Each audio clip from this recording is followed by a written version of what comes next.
Did you know that Family Guy has been running for so long that if you watched every episode back to back, you'd be sitting there for over 7 days straight without sleeping? And tonight, we're going to explore the deep, intricate lore of this animated universe in the most soothing way possible. So, grab your favorite blanket, get comfortable, and let me take you through the fascinating world of Quahog, Rhode Island, where nothing is quite what it seems on the surface. The Griffin family saga begins long before Peter Griffin ever graced our television screens.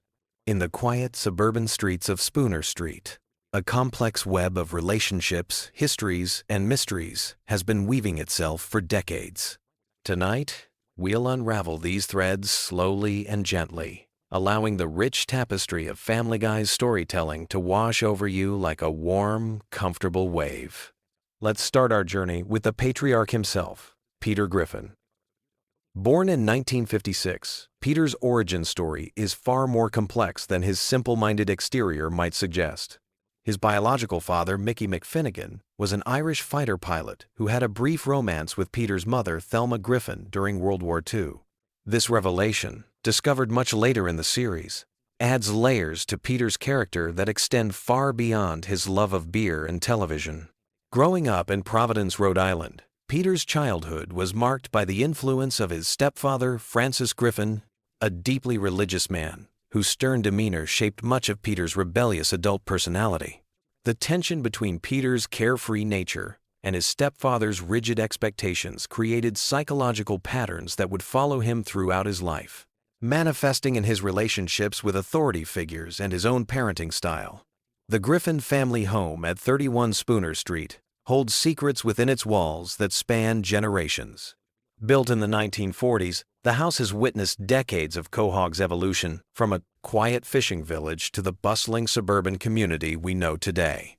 Each room tells a story, from the basement where Peter keeps his various collections and hiding spots, to the attic, where family memories gather dust alongside forgotten treasures. Lois Pewterschmidt Griffin brings her own rich family history to the Griffin legacy. Born into the wealthy Pewterschmidt family, her upbringing in Newport, Rhode Island, was marked by privilege and expectations that she would eventually rebel against by marrying Peter. Her father, Carter Pewterschmidt, represents old money aristocracy, while her mother, Barbara, embodies the socialite lifestyle that Lois chose to leave behind for suburban family life. The love story between Peter and Lois began in the most unlikely circumstances. Their first meeting at a college party seemed destined for disaster, with Peter's crude humor clashing against Lois's refined sensibilities. Yet beneath the surface differences, they found a connection that would withstand decades of marriage, countless adventures, and the chaos that seems to follow the Griffin family wherever they go. Their eldest child, Meg Griffin, carries the weight of being the family scapegoat, but her character development reveals depths that extend far beyond the surface-level jokes. Born Megatron Griffin, her name itself hints at the complex relationship she has with power and identity. Throughout the series, glimpses of Meg's inner strength emerge, suggesting that her current role in the family dynamic may be more temporary than it appears. Chris Griffin, the middle child, represents the gentle heart of the Griffin family. His artistic nature and kind spirit often serve as a counterbalance to the chaos surrounding him. His relationship with his imaginary friend and his various creative pursuits reveal a sensitive soul navigating the complexities of adolescence while surrounded by the unconventional family dynamics that define the Griffin household. The youngest Griffin, Stewie, presents perhaps the most intriguing mystery in the entire series. His advanced intelligence, sophisticated vocabulary, and mysterious origins create questions that have puzzled fans for years. Some episodes suggest he's a genius infant, others hint at time travel capabilities, and still others present him as an ordinary baby whose adventures might exist primarily in his imagination. Brian Griffin, the family's talking dog, serves as both comic relief and philosophical anchor for the series. His role as the most rational member of the family often puts him in the position of voice of reason, though his own flaws and struggles with alcoholism and failed relationships make him a complex character rather than a simple moral compass. The extended Griffin family tree branches out in fascinating directions. Peter's sister, Karen, and his various relatives create a network of relationships that span different social classes and geographic regions. Each family gathering reveals new dynamics and old resentments that have been simmering beneath the surface for decades. Quahog itself functions almost as a character in the Family Guy universe. This fictional Rhode Island town has its own history, complete with founding families, local legends, and community traditions that date back centuries. The Drunken Clam, Peter's favorite bar, serves as more than just a drinking establishment. It's a social hub where local politics, gossip, and friendships are forged and tested. The town's various establishments each carry their own stories. The grocery store where Peter works has seen multiple ownership changes and corporate restructures, reflecting broader economic changes in small-town America. The local news station provides a window into Quahog's relationship with the outside world, while the various restaurants and shops create a sense of community continuity. Among Quahog's most colorful residents, we find characters whose backstories interweave with the Griffin family narrative in unexpected ways. Glenn Quagmire, the Griffin's neighbor, carries secrets from his past as a naval officer and pilot that occasionally surface to add depth to his character beyond his more obvious personality traits. His family history, including his relationship with his parents and his various romantic entanglements, creates ripple effects throughout the community. Cleveland Brown's departure and eventual return to Quahog represents one of the series' most significant character developments. His journey to Virginia and back again brought new perspectives to old friendships, while his marriage to Donna and the blending of their families created new dynamics in the established social order of Spooner Street.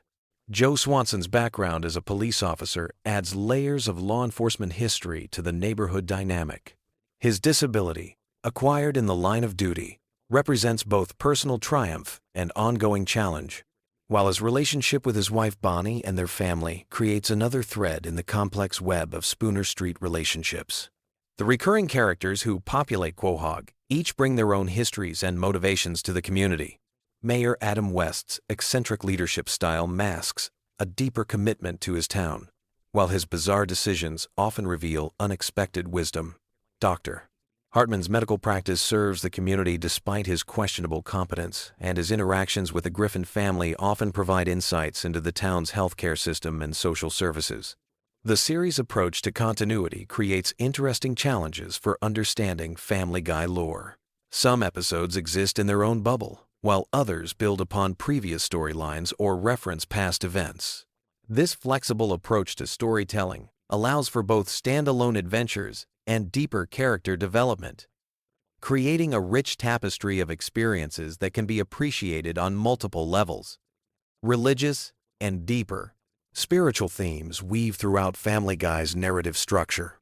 Peter's complicated relationship with faith, influenced by his Catholic upbringing and his current skepticism, creates ongoing tension with his stepfather's devout beliefs.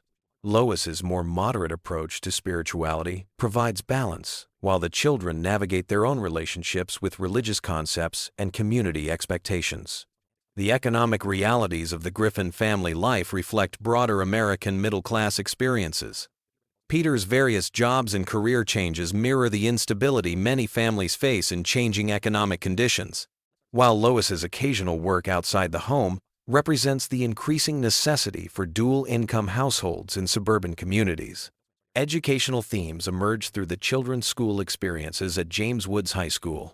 The various teachers, administrators, and fellow students create a microcosm of American public education, complete with funding challenges, administrative politics, and the ongoing struggle to provide quality education in an underfunded system.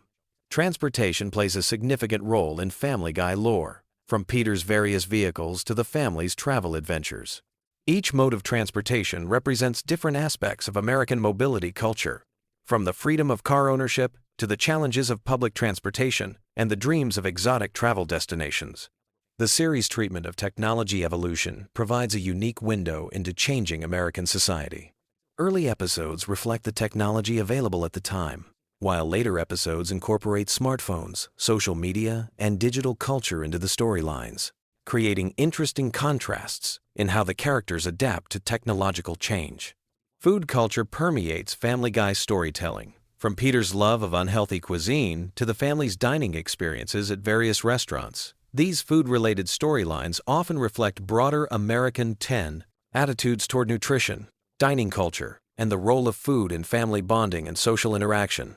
The changing seasons in Quahog provide natural rhythm to the series' storytelling. Holiday episodes create opportunities for family traditions, while seasonal activities reflect the natural cycle of New England life. These seasonal elements ground the fantastic elements of the show in recognizable patterns of American suburban life.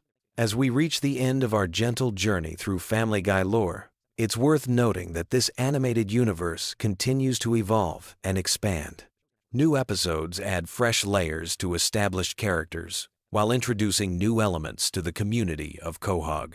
The ongoing nature of the series means that tonight's exploration represents just one moment in a continuously growing tapestry of storytelling. The Griffin family's adventures, both mundane and extraordinary, reflect universal themes of family, community, and personal growth, wrapped in the distinctive comedic style that has made Family Guy a cultural phenomenon. Whether dealing with everyday suburban challenges or embarking on impossible adventures, the characters of Quahog remind us that family bonds, friendship, and community connections provide the foundation for navigating life's complexities. So, as you drift off to sleep tonight, let the gentle chaos of Spooner Street fade into peaceful dreams, knowing that tomorrow will bring new adventures, new challenges, and new opportunities for the Griffin family and their neighbors to discover what it truly means to be part of something larger than themselves in the wonderfully weird world of Family Guy. Have you ever wondered why Family Guy has been running for over 2 decades and somehow still manages to surprise us with its bizarre storylines and character developments? Tonight we're diving deep into the twisted wonderland that is Family Guy lore, exploring every hidden detail, forgotten plotline, and mind-bending continuity that makes this animated universe so captivating. So grab your favorite blanket, settle in, and let's explore the chaotic genius of Seth MacFarlane's creation in the most relaxing way possible.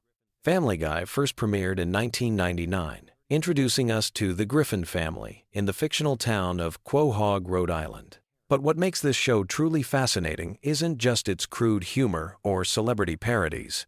It's the intricate web of backstories, recurring characters, and interconnected plotlines that have evolved over more than 20 seasons. The show has created an entire universe with its own rules, physics, and logic that somehow makes perfect sense within its own context. Let's start with the patriarch of the family, Peter Griffin.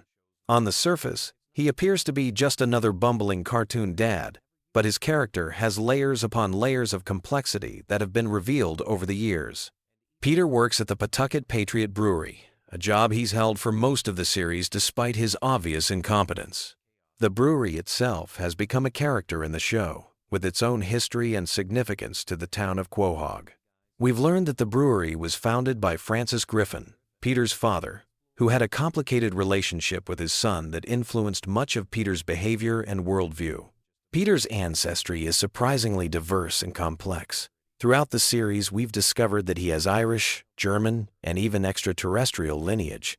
His Irish heritage connects him to Mickey McFinnigan, a character who represents Peter's more aggressive and confrontational side. The German connection links him to Franz Gutentag, revealing Peter's capacity for both creativity and destruction. These ancestral connections aren't just throwaway gags, but actually inform Peter's personality and explain some of his more extreme behaviors. The Griffin house itself is a character with its own mysteries and secrets. Located at 31 Spooner Street, the house has witnessed countless bizarre events and transformations. The basement has served as everything from a speakeasy during Prohibition flashbacks to a torture chamber in various episodes. The house's layout seems to change depending on the needs of each episode, but certain elements remain consistent, creating a sense of familiarity and comfort for longtime viewers. Lois Griffin brings her own rich backstory to the family dynamic. Born into the wealthy Pewterschmidt family, she gave up a life of luxury to marry Peter, a decision that continues to baffle her parents throughout the series. Her musical talents, particularly her piano skills, have been a recurring element that adds depth to her character. Lois has also demonstrated surprising combat skills and strategic thinking, suggesting a more complex personality beneath her patient housewife exterior. The Pewter-Schmidt family fortune adds another layer to the show's mythology. Francis Pewter-Schmidt's wealth comes from various questionable business ventures, including connections to organized crime and political corruption. This background creates interesting dynamics when the Griffin family interacts with Lois's relatives, often highlighting the contrast between Peter's working-class sensibilities and the upper-class world Lois left behind. Meg Griffin represents one of the most interesting character developments in the series.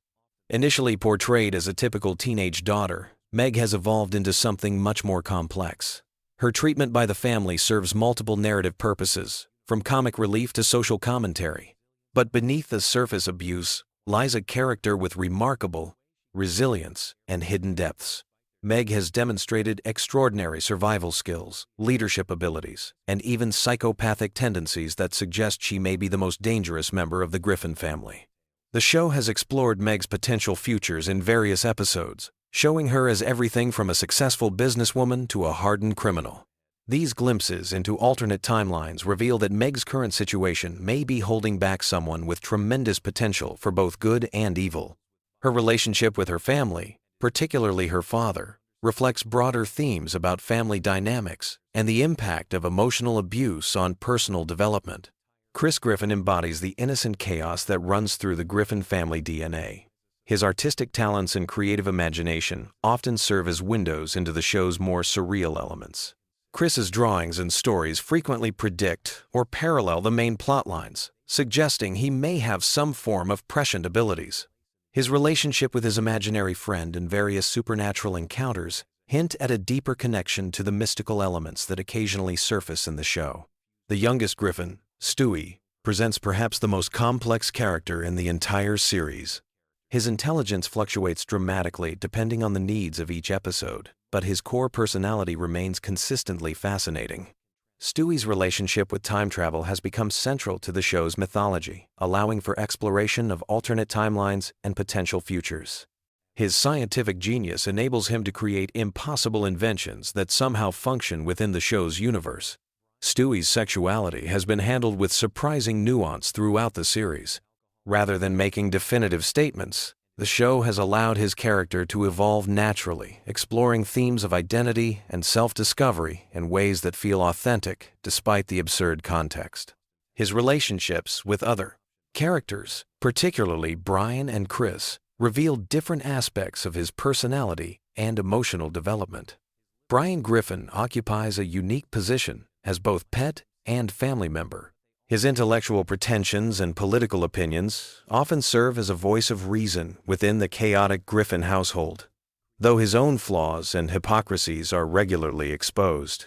Brian's writing career provides commentary on artistic ambition and the struggle for creative success. His various romantic relationships and personal failures make him one of the most relatable characters, despite being a talking dog. The show has explored Brian's mortality in ways that other animated series rarely attempt. His near-death experiences and actual temporary death created genuine emotional moments that demonstrated the show's capacity for sincere storytelling alongside its trademark irreverence. Brian's relationship with alcohol and his struggles with depression add layers of complexity that elevate him beyond simple comic relief. Quahog itself functions as more than just a setting for the Griffin family's adventures. The town has its own history, politics, and culture that influence the stories and characters. The Drunken Clam serves as Peter's primary social hub, where he interacts with his core group of friends. These friendships have evolved over the years, revealing backstories and dynamics that enrich the overall narrative. Cleveland Brown's departure and subsequent return to the show created interesting continuity questions and opportunities for character development. His friendship with Peter predates the series and provides stability in Peter's otherwise chaotic social life. Joe Swanson's paralysis and his career as a police officer create dramatic tension and opportunities for both humor and genuine emotion. Glenn Quagmire represents the show's most controversial character, whose extreme behavior serves as commentary on toxic masculinity and social boundaries.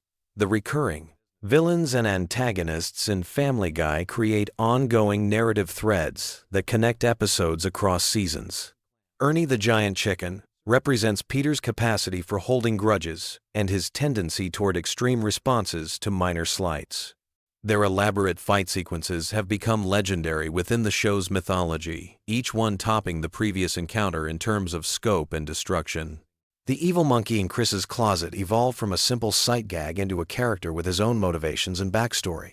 The resolution of his conflict with Chris demonstrated the show's ability to address long-running mysteries while maintaining its comedic sensibilities. These types of character arcs show that even the most absurd elements of the show can be given meaningful context and resolution. Death himself has appeared multiple times throughout the series, establishing a mythology around mortality and the afterlife within the Family Guy universe. His interactions with the Griffin family suggest they occupy a special place in the cosmic order, perhaps explaining their ability to survive increasingly dangerous and absurd situations. The show's handling of religious and spiritual themes walks a careful line between satire and genuine exploration of existential questions. The multiverse concept has become increasingly important to Family Guy's storytelling approach.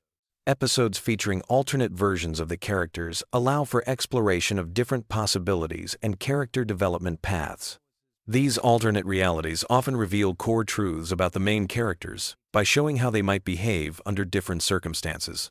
The Road 2 episodes featuring Stewie and Brian's adventures in different locations showcase the show's ability to parody various genres while advancing character relationships.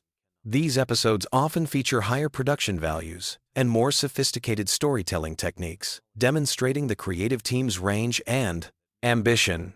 The locations themselves become characters, each presenting unique challenges and opportunities for character growth. Celebrity encounters within the show create a meta-commentary on fame and popular culture. Rather than simple cameo appearances, these interactions often reveal aspects of the Griffin family's personalities and values. The show's willingness to satirize celebrities, while also humanizing them, creates complex relationships between fiction and reality. The time travel elements introduced through Stewie's inventions have allowed the show to explore historical periods and potential futures. These temporal adventures often carry surprising emotional weight, as characters confront the consequences of their actions across different time periods. The rules governing time travel within the show's universe remain deliberately vague, allowing for maximum storytelling flexibility. Family Guy's handling of controversial topics demonstrates a sophisticated understanding of comedy's role in social commentary. By pushing boundaries and challenging taboos, the show creates opportunities for genuine discussion about difficult subjects. The characters' reactions to these situations often reveal their core values and moral frameworks, adding depth to what might otherwise be simple shock humor. The show's relationship with its own continuity creates interesting meta-textual layers. Episodes that acknowledge previous events or reference long-running jokes demonstrate respect for longtime viewers while remaining accessible to newcomers. This balance between continuity and accessibility requires careful attention to storytelling craft that often goes unnoticed. The musical elements throughout Family Guy serve multiple narrative functions beyond simple entertainment. Conway Twitty appearances became running gags that tested viewer patience while commenting on pacing and expectations. The original songs created for the show often advance character development or provide emotional release during particularly intense storylines. The animation style itself has evolved significantly since the show's debut, reflecting both technological advances and changing aesthetic preferences. The increased detail and smoother movement in recent seasons create different possibilities for visual storytelling and character expression. These improvements allow for more subtle emotional moments and complex sight gags. The show's international episodes and cultural references demonstrate awareness of global perspectives, while maintaining its distinctly American viewpoint. These cultural explorations often reveal the characters' prejudices and assumptions, creating opportunities for growth and understanding. The research and attention to detail in these episodes shows respect for the cultures being portrayed, even when satirizing them. As we've journeyed through the vast landscape of Family Guy lore, we've discovered that beneath its irreverent surface lies a surprisingly sophisticated storytelling universe. The show's longevity stems not just from its ability to shock and entertain, but from its commitment to character development and narrative complexity. Each episode adds new layers to this rich tapestry, creating connections and possibilities that keep viewers engaged across decades of viewing. The Griffin family's adventures continue to evolve, promising new mysteries and revelations for future exploration. Whether you're a longtime fan or a curious newcomer, there's always something new to discover in the wonderfully chaotic world of Family Guy. Sweet dreams, and remember that in Quahog, anything is possible. Have you ever wondered why Family Guy has become the internet's unofficial lullaby?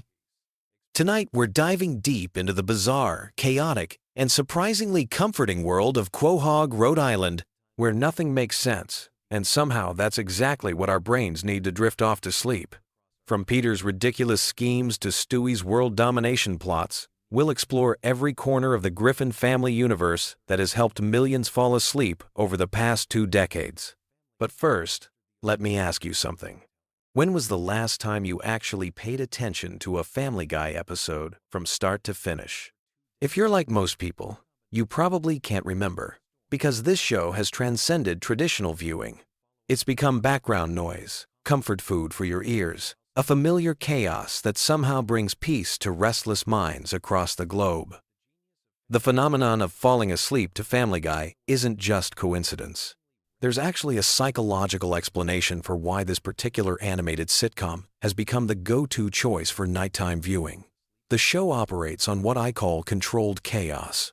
While the plots are completely unpredictable and often nonsensical, the characters remain consistent in their absurdity. Your brain recognizes the patterns even when the content is random, creating a perfect storm of familiarity and unpredictability that helps quiet anxious thoughts. Let's start our journey through Family Guy lore with the patriarch himself, Peter Griffin. This beer-loving, chicken-fighting, scheme-hatching father has been the center of countless storylines that range from mildly ridiculous to absolutely insane. Peter's character represents the everyman taken to impossible extremes. He works at a brewery, loves television, struggles with his weight, and has an adversarial relationship with his teenage daughter. These are relatable elements wrapped in layers of cartoon absurdity. One of the most enduring aspects of Peter's character is his ongoing feud with Ernie the Giant Chicken. This rivalry began over an expired coupon and has escalated into epic battle sequences that destroy entire city blocks. The chicken fights serve as a perfect metaphor for how Family Guy operates. What starts as something mundane and everyday transforms into spectacular chaos, yet viewers accept it as normal within the show's universe. Peter's job history alone could fill hours of content. He's worked at the Happy-Go-Lucky toy factory, tried his hand at various entrepreneurial ventures, and somehow always ends up back at the Pawtucket Brewery. His work relationships, particularly with his friends Cleveland, Joe, and Quagmire, form the backbone of many episodes. These friendships represent a kind of arrested development, where grown men engage in childish activities and conversations, creating a comfort zone that many viewers find soothing. Speaking of Peter's friends, each one represents a different aspect of suburban male friendship taken to cartoon extremes. Cleveland Brown, before moving to his own spin-off show, was the voice of reason in the group, though his definition of reasonable was still pretty skewed. Joe Swanson brings physical comedy through his wheelchair-bound police officer character, often engaging in activities that would be impossible for someone with his disability, which the show treats as completely normal. Then, there's Glenn Quagmire, the pilot with an insatiable appetite for romantic encounters.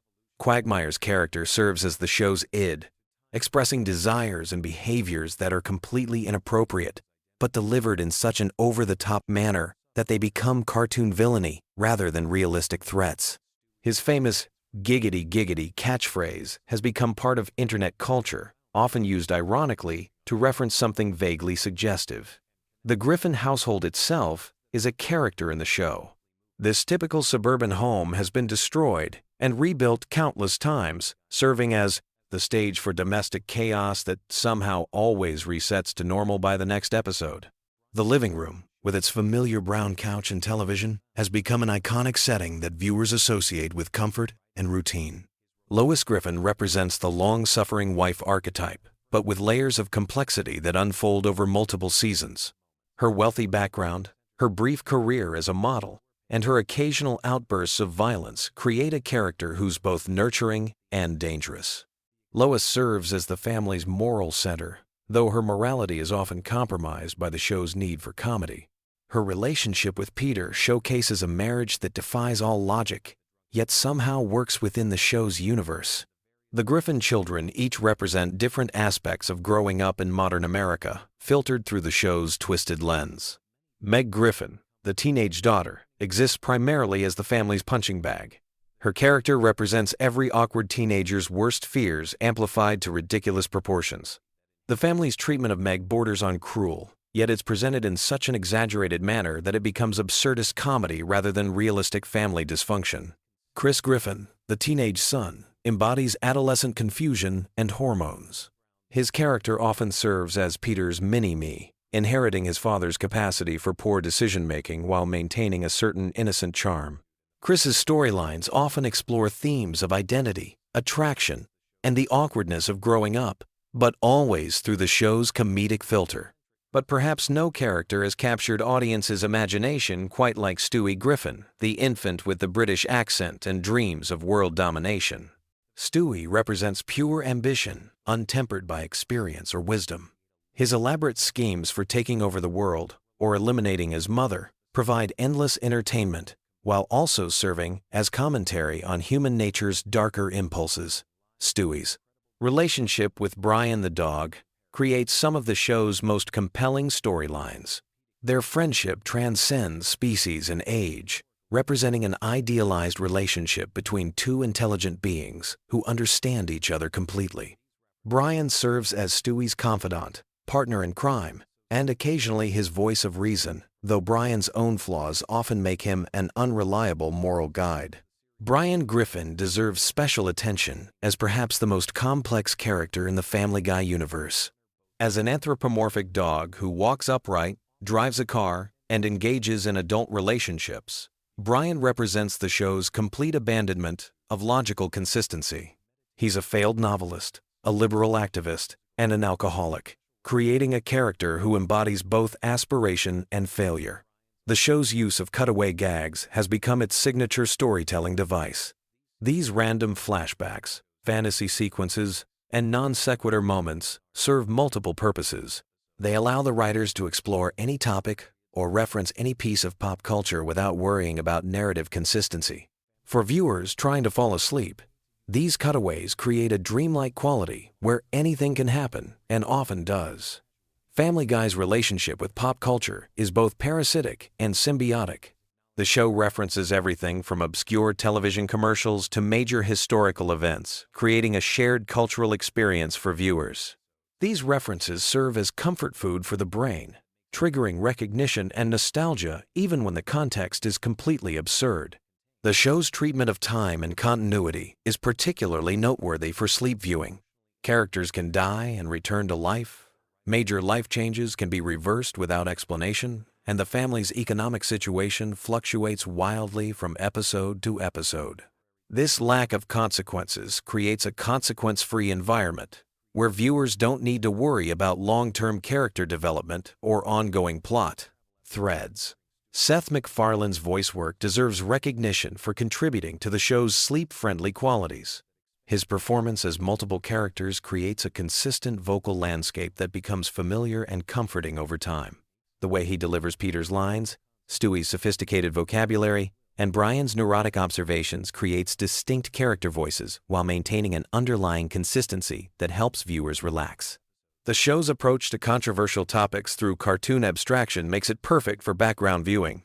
Serious subjects are processed through layers of absurdity until they become manageable, non-threatening content. This filtering effect allows viewers to engage with complex themes without the emotional weight that might keep them awake. Family Guy's musical elements also contribute to its sleep-friendly nature. From Conway Twitty performances to original songs like Surfin' Bird, the show incorporates music in unexpected ways that create variety within familiarity. These musical interludes serve as natural breakpoints in the narrative flow, creating rhythmic patterns that complement the relaxation process. The show's animation style strikes a perfect balance between detailed enough to be interesting and simple enough to not be overstimulating. The character designs are iconic yet basic, allowing viewers to recognize what's happening without needing to focus intently on visual details. This visual simplicity makes it ideal for peripheral viewing as you drift off to sleep. Supporting characters like Herbert the elderly neighbor, the evil monkey in Chris's closet, and Death himself create a rich universe that extends beyond the Griffin family. These recurring characters provide continuity and familiarity, while also serving as sources of unexpected humor and comfort. The show's handling of social issues through satirical exaggeration creates a safe space for processing real-world anxieties. By taking serious topics and pushing them to absurd extremes, Family Guy allows viewers to engage with difficult subjects in a non-threatening way. This processing can actually be therapeutic for people trying to quiet their minds before sleep. Family Guy's influence on internet culture cannot be overstated. Memes, reaction GIFs, and quotable moments from the show have become part of online communication. This cultural penetration means that falling asleep to Family Guy connects viewers to a broader community experience, creating a sense of shared comfort and belonging. The show's production history includes periods of cancellation and revival, creating a mythology around its own existence. Fans who supported its return feel a personal investment in its success, making the viewing experience more emotionally satisfying. This investment translates into comfort when using the show as sleep aid, as viewers feel they're supporting something they helped save. As we wrap up our journey through Family Guy lore, it's worth considering why this particular show has achieved such a unique cultural position. In a world full of stress, uncertainty, and serious problems, Family Guy offers a space where nothing has permanent consequences, where the absurd is normal, and where even the worst situations somehow work out in the end. The show's genius lies not in its individual jokes or storylines, but in its creation of a universe where chaos and comfort coexist. For millions of viewers, the Griffin family's problems make their own seem manageable, while the show's predictable unpredictability provides just enough mental stimulation to quiet anxious thoughts without preventing sleep. Whether you're a longtime fan or someone who's discovered the show through its reputation as internet comfort food, Family Guy continues to serve as a bridge between consciousness and sleep, a familiar voice in the darkness that reminds us that tomorrow, like every Family Guy episode, is a fresh start, where anything is possible and nothing really matters. Sweet dreams, and remember, we all live in Quahog in our hearts, where the beer is cold, the chicken fights are epic, and Peter Griffin's laugh echoes through eternity. What if I told you that the chaotic world of Quahog, Rhode Island, holds some of the most intricate storytelling mysteries hidden in plain sight? Tonight, we're diving deep into the sprawling universe of Family Guy, uncovering the hidden lore, forgotten storylines, and interconnected mysteries that make this animated sitcom far more complex than most people realize. So get comfortable, dim those lights, and let me take you on a gentle journey through the surprisingly rich mythology of the Griffin family and their bizarre little town. Let's start with something that might surprise you. Family Guy isn't just a collection of random cutaway gags and crude humor.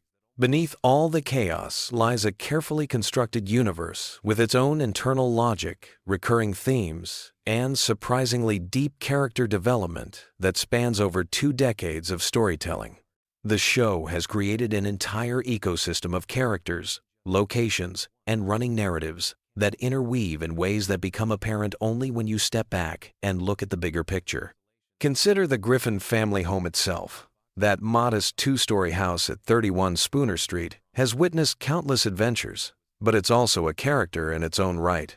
The house has its own history, its own secrets, and its own role in the family's story. We've seen glimpses of its past through various episodes, learning about previous owners and the strange events that have occurred within its walls. The basement has served as everything from a secret laboratory to a tornado shelter, while the attic holds forgotten memories and mysterious artifacts from the family's past. Peter Griffin, the family patriarch, represents something far more complex than the typical bumbling father figure. His character arc across hundreds of episodes reveals a man struggling with responsibility, identity, and his place in the world. His various jobs throughout the series aren't just random plot devices, they're explorations of the American, working-class experience. From his time at the toy factory, to his stint as a fisherman, from his brief career as a bodyguard, to his adventures in television production. Peter's employment history tells a story about economic uncertainty and the changing nature of work in modern America. The relationship between Peter and his father-in-law, Carter Pewterschmidt, opens up entire storylines about class, wealth, and family dynamics. Carter represents old money, established power, and traditional values, while Peter embodies working-class sensibilities and anti-establishment attitudes. Their ongoing conflict reflects broader cultural tensions about privilege, success, and what it means to be a man in contemporary society. The episodes focusing on their relationship often reveal deeper truths about both characters, showing us sides of Peter we rarely see, and humanizing Carter beyond his role as the wealthy antagonist. Lois Griffin's character development represents one of the show's most subtle long-term storytelling achievements. Initially presented as the patient, long-suffering wife, Lois has evolved into a complex character with her own ambitions, frustrations, and moral complexities. Her musical background, her brief career as a model, her struggles with motherhood, and her occasional dark turns all contribute to a character portrait that's far richer than it appears on the surface. The episodes that focus on Lois often explore themes of unfulfilled potential, the sacrifices women make for family, and the tension between personal desires and social expectations. The children of the Griffin family each represent different aspects of growing up in modern America. Meg's role as the family scapegoat initially seems cruel, but viewed through a longer lens, her character arc becomes a meditation on adolescence, social acceptance, and finding one's place in the world. Her various attempts to fit in, her brief moments of triumph, and her resilience in the face of constant rejection tell a story about teenage life that's both exaggerated and surprisingly authentic. The episodes where Meg finally stands up for herself or finds temporary happiness hit differently when you understand the full context of her journey. Chris Griffin's character explores themes of masculinity, creativity, and coming of age. His artistic talents, his awkward social interactions, and his relationship with his father create a narrative about growing up different in a world that values conformity. The episodes that focus on Chris often deal with sensitive topics like bullying, self-expression, and the pressure to live up to expectations. His friendship with Herbert, the elderly neighbor, creates uncomfortable comedy, but also touches on themes of loneliness and the generation gap. Then there's Stewie Griffin, perhaps the most complex character in the entire series. His evolution from would-be world conqueror to sophisticated intellectual represents one of the most significant character developments in animated television. Stewie's relationship with Brian, his adventures through time and space, and his gradual coming to terms with his own identity create storylines that are simultaneously hilarious and surprisingly moving. The episodes that focus on Stewie often push the boundaries of what's possible in the Family Guy universe, introducing science fiction elements, philosophical discussions, and emotional depth that contrasts sharply with the show's typical tone. Brian Griffin serves as the show's moral center and intellectual conscience, but he's also deeply flawed in ways that make him more human than many actual human characters. His struggles with alcoholism, his pretentious intellectual posturing, his complicated romantic relationships, and his role as the family's voice of reason create a character who's simultaneously admirable and infuriating.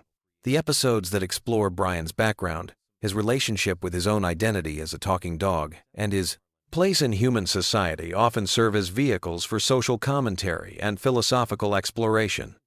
The town of Quahog itself is a character worthy of deep exploration. This fictional Rhode Island community has its own ecosystem of recurring characters, local institutions, and cultural traditions. The Drunken Clam serves as more than just Peter's favorite bar. It's a gathering place where working-class philosophy gets hashed out over beer and conversation. Jerome, the bartender, represents stability and wisdom in a world of chaos. The regular patrons each have their own stories and perspectives that contribute to the show's exploration of community and belonging. Quahog's local government, represented by Mayor Adam West, creates storylines that satirize American politics while also celebrating the absurdity of civic life. Mayor West's bizarre policies, his strange obsessions, and his genuine care for his constituents create a character who's simultaneously incompetent and oddly effective. The episodes dealing with local politics often reveal truths about democracy, leadership, and the relationship between citizens and their government. The show's approach to religion and spirituality, primarily explored through the Griffin family's relationship with their local church and various religious figures, creates ongoing narratives about faith, morality, and community. These storylines often challenge both religious orthodoxy and secular assumptions, creating space for nuanced discussions about belief and practice in modern American life. Family Guy's use of cutaway gags isn't just random humor, it's a storytelling technique that allows the show to explore ideas and scenarios that wouldn't fit into the main narrative. These brief vignettes often comment on historical events, pop culture phenomena, and social issues in ways that are both entertaining and insightful. The cumulative effect of hundreds of these cutaways creates a comprehensive commentary on American culture and society. The show's relationship with popular culture goes beyond simple parody. The various celebrity appearances, pop culture references, and media satires create a running commentary on fame, entertainment, and the role of media in modern life. Episodes that focus on Peter's brief brush with celebrity or Brian's attempts at literary fame explore themes about success, authenticity, and the price of public recognition. The recurring characters in Family Guy's universe each contribute to the show's exploration of different aspects of American life. Glenn Quagmire represents unchecked masculinity and sexual liberation, but episodes that delve deeper into his character reveal a more complex individual struggling with his own demons and desires. Cleveland Brown's friendship with Peter and his eventual move to his own spin-off series created storylines about race, friendship, and community that the show handled with surprising sensitivity. The show's treatment of disability, primarily through the character of Joe Swanson, creates ongoing narratives about resilience, adaptation, and the challenges faced by people with disabilities in American society. Joe's character development over the series shows him as a fully realized individual whose disability is just one aspect of his identity, not its defining characteristic. Family Guy's exploration of family dynamics extends beyond the immediate Griffin household to include the extended family members who appear throughout the series.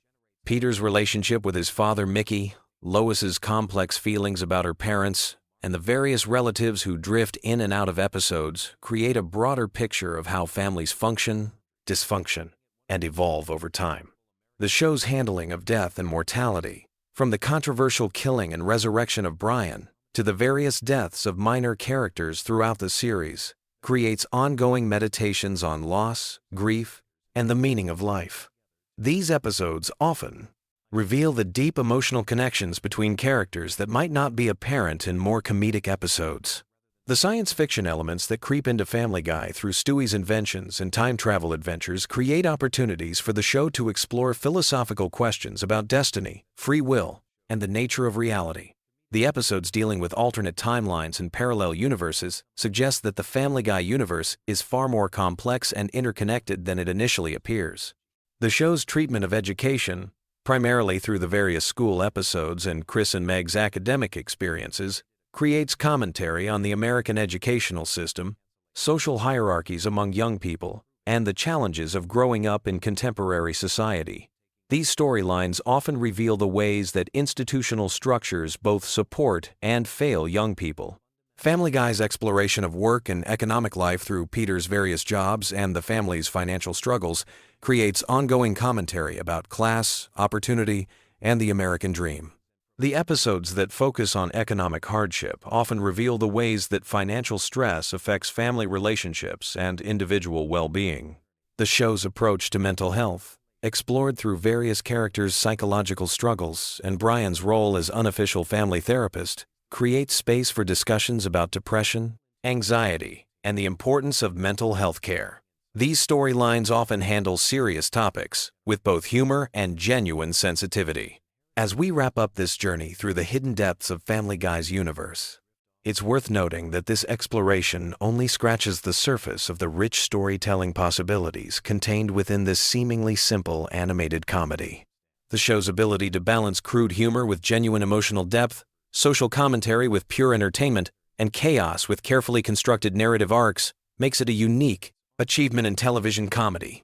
The next time you watch an episode of Family Guy, try looking beyond the surface humor to see the deeper stories being told. Notice how character relationships evolve over time, how running gags develop new meanings in different contexts, and how the show uses its absurdist elements to explore very real human experiences and social issues. Sweet dreams, and remember that sometimes the most profound truths are hidden in the most unexpected places, even in the chaotic world of Quahog, Rhode Island. You know that feeling when you're lying in bed, scrolling through your phone, and suddenly you realize you've been watching Family Guy clips for 3 hours straight? Tonight, we're diving deep into the twisted, hilarious, and surprisingly complex world of Family Griffin and his dysfunctional Rhode Island family. So grab your favorite blanket, dim those lights, and let me take you on a journey through decades of animated chaos that somehow became one of television's most enduring franchises. Picture this. It's 1999. And a young animator named Seth MacFarlane is sitting in his apartment, probably eating cereal for dinner, when he creates what would become a cultural phenomenon. But here's the thing most people don't realize about Family Guy. Beneath all the cutaway gags, pop culture references, and Stewie's diabolical schemes lies a surprisingly intricate web of character development, running storylines, and hidden details that span over 2 decades. Let's start with the Griffin family themselves, because honestly, they're way more complex than people give them credit for. Peter Griffin isn't just a bumbling dad who works at a brewery. He's actually a fascinating study in arrested development. Throughout the series, we've learned that his childlike behavior stems from a complicated relationship with his father, Francis Griffin, a strict Irish Catholic who never showed Peter affection. This explains so much about why Peter desperately seeks approval, while simultaneously rebelling against authority figures. But here's where it gets interesting. Peter's job at the Pawtucket Brewery isn't just random, it's actually owned by Carter Pewterschmidt, his father-in-law, which creates this whole dynamic where Peter is constantly trying to prove himself to a man who sees him as completely inadequate. The brewery itself has become this recurring location where some of the show's most memorable moments happen, from Peter's various workplace shenanigans to the time he discovered the brewery was basically stealing Budweiser's recipe. Now let's talk about Lois, because she's probably the most underappreciated character in the entire series. On the surface, she's the long-suffering wife who puts up with Peter's antics. But dig deeper, and you'll find a former wild child from a wealthy family who gave up everything for love. Lois comes from money, serious money, and she chose to live in a modest house in Quahog with a man her parents despise. Her maiden name, Pewterschmidt, carries weight in their social circle, but she rejected that lifestyle. The fascinating thing about Lois is how the show gradually reveals her past. She was this rebellious rich girl who dated musicians, experimented with different lifestyles, and had a completely different personality before settling down. Sometimes that old Lois emerges, usually when she's pushed too far, and those episodes are absolutely brilliant because they show the complexity beneath her patient exterior. Chris Griffin represents something really interesting in the show's evolution.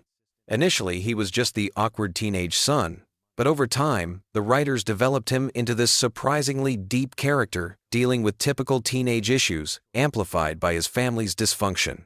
His relationship with his father is particularly touching because Peter, despite his flaws, genuinely tries to connect with Chris, even though he has no idea how to be a proper role model.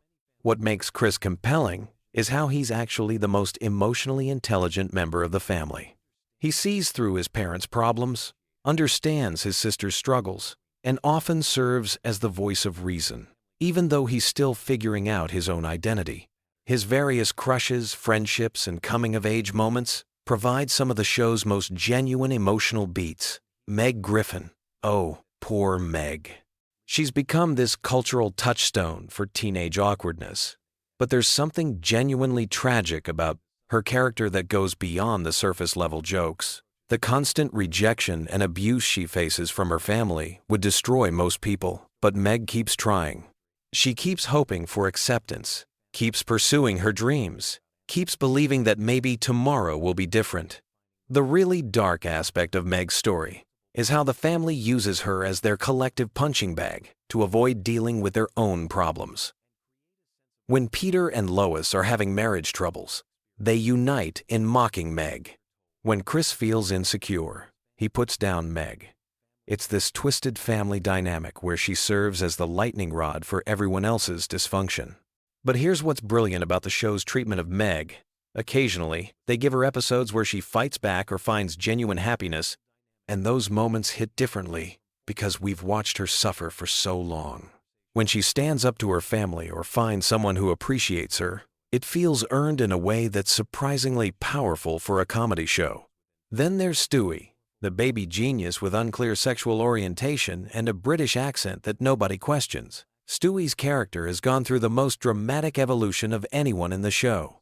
He started as this one-note villain baby trying to kill his mother and take over the world, but gradually became this complex character dealing with identity issues, family dynamics, and his relationship with Brian. The Stewie-Brian friendship is honestly the heart of the entire series. These two characters, despite their obvious differences, have this incredible bond built on mutual respect and genuine affection. Their adventures together, from time travel to road trips, provide some of the show's best storytelling because the writers can explore deeper themes through their relationship. What's fascinating about Stewie is how his intelligence serves as both a blessing and a curse. He can build time machines and understand complex scientific concepts, but he's, quote, still emotionally a child dealing with typical childhood fears and insecurities. His relationship with his mother is particularly complex because while he originally wanted to kill her, he gradually develops this deep love for Lois that he struggles to express. Brian Griffin deserves his own deep dive because he's arguably the show's most controversial character. He's this liberal intellectual dog who writes novels nobody reads, drinks martinis, and constantly preaches about social issues while being fundamentally flawed himself. Brian represents this specific type of person we all know, the friend who talks a good game about being progressive and enlightened, but whose actions don't always match their rhetoric. The genius of Brian's character is how the show gradually reveals his hypocrisy without completely destroying his likability. He's pretentious, he's selfish, he's often wrong about things he claims to understand, but he's also capable of genuine growth and moments of real insight. His romantic relationships throughout the series serve as this ongoing commentary on his character flaws and his struggle to become a better person. One of the most interesting aspects of Family Guy lore is how the show handles continuity. On the surface, it seems like a show where anything can happen and nothing really matters. But if you pay attention, there's actually a surprising amount of consistency in character development and running storylines. The writers remember details from episodes that aired years ago and will call back to them in unexpected ways. Take the ongoing rivalry between Peter and the giant chicken, Ernie. What started as a throwaway gag about expired coupons evolved into this epic saga spanning multiple episodes and featuring increasingly elaborate fight sequences. These battles have become legendary among fans because they represent the show's commitment to taking absurd premises to their logical extreme. The show's relationship with death is particularly fascinating. Characters die and come back, timelines get altered, and reality bends in ways that should break the show's internal logic. But somehow, it all works because the emotional core remains consistent. When major characters like Brian temporarily died, the fan reaction was intense because despite all the show's surreal elements, viewers had formed genuine attachments to these characters. Let's talk about Quahog itself, because the town is almost a character in its own right. This fictional Rhode Island community is populated by an incredible cast of recurring characters who each bring their own flavor to the show's universe. There's Joe Swanson, the paralyzed police officer whose determination and positive attitude contrast sharply with his neighbor's various dysfunctions. Cleveland Brown, before he got his own spin-off, represented this calm, reasonable voice in the chaos of Quahog. His friendship with Peter, despite Peter's often thoughtless behavior, showed this theme that runs throughout the series about how genuine friendships can survive even the most ridiculous circumstances. Glenn Quagmire is probably the most controversial neighbor because he's simultaneously hilarious and deeply disturbing. His character serves as this extreme example of toxic masculinity taken to absurd lengths, but the show occasionally gives him moments of vulnerability that suggest there's more to him than just his predatory behavior. The local businesses in Quahog each have their own personalities too. The Drunken Clam isn't just a bar where the guys hang out. It's this working-class sanctuary where they can escape their domestic responsibilities and bond over beer and television. Jerome, the bartender, represents this stable, wise presence who's seen everything and judges nothing. One of the most underappreciated aspects of Family Guy lore is how it handles social commentary.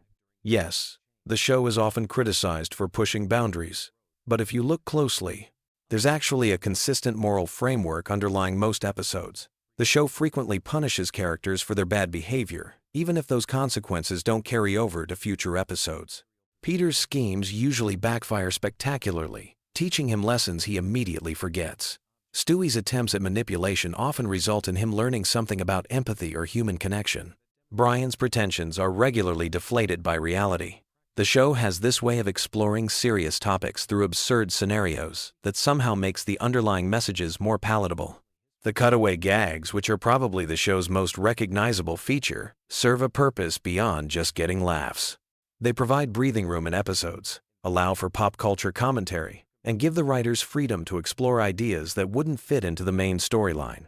Some of these gags have become so iconic that they've entered the broader cultural conversation. What's really impressive about Family Guy's longevity is how it's managed to stay relevant across multiple decades of changing cultural landscape. The show started in the late 90s, survived cancellation, came back stronger than ever, and continues to find new audiences while maintaining its core identity. That takes real skill from the writers, voice actors, and animators who bring this world to life. The voice acting, especially, deserves recognition because Seth MacFarlane voices multiple main characters while maintaining distinct personalities for each one. Peter's Rhode Island accent, Stewie's British sophistication, Brian's intellectual pretensions, roulette. Each voice tells you everything you need to know about the character before they even start talking. As we've journeyed through this animated universe tonight, what emerges is a picture of a show that's far more thoughtful and complex than its reputation might suggest. Family Guy works because beneath all the chaos and controversy, it's fundamentally about family. Messy, complicated, dysfunctional family, but family nonetheless. The Griffins may be terrible to each other most of the time, but when it really matters, they come together. Peter and Lois may have a dysfunctional marriage, but there are moments of genuine love and connection. The kids may be weird and damaged, but they're finding their way through adolescence and childhood as best they can.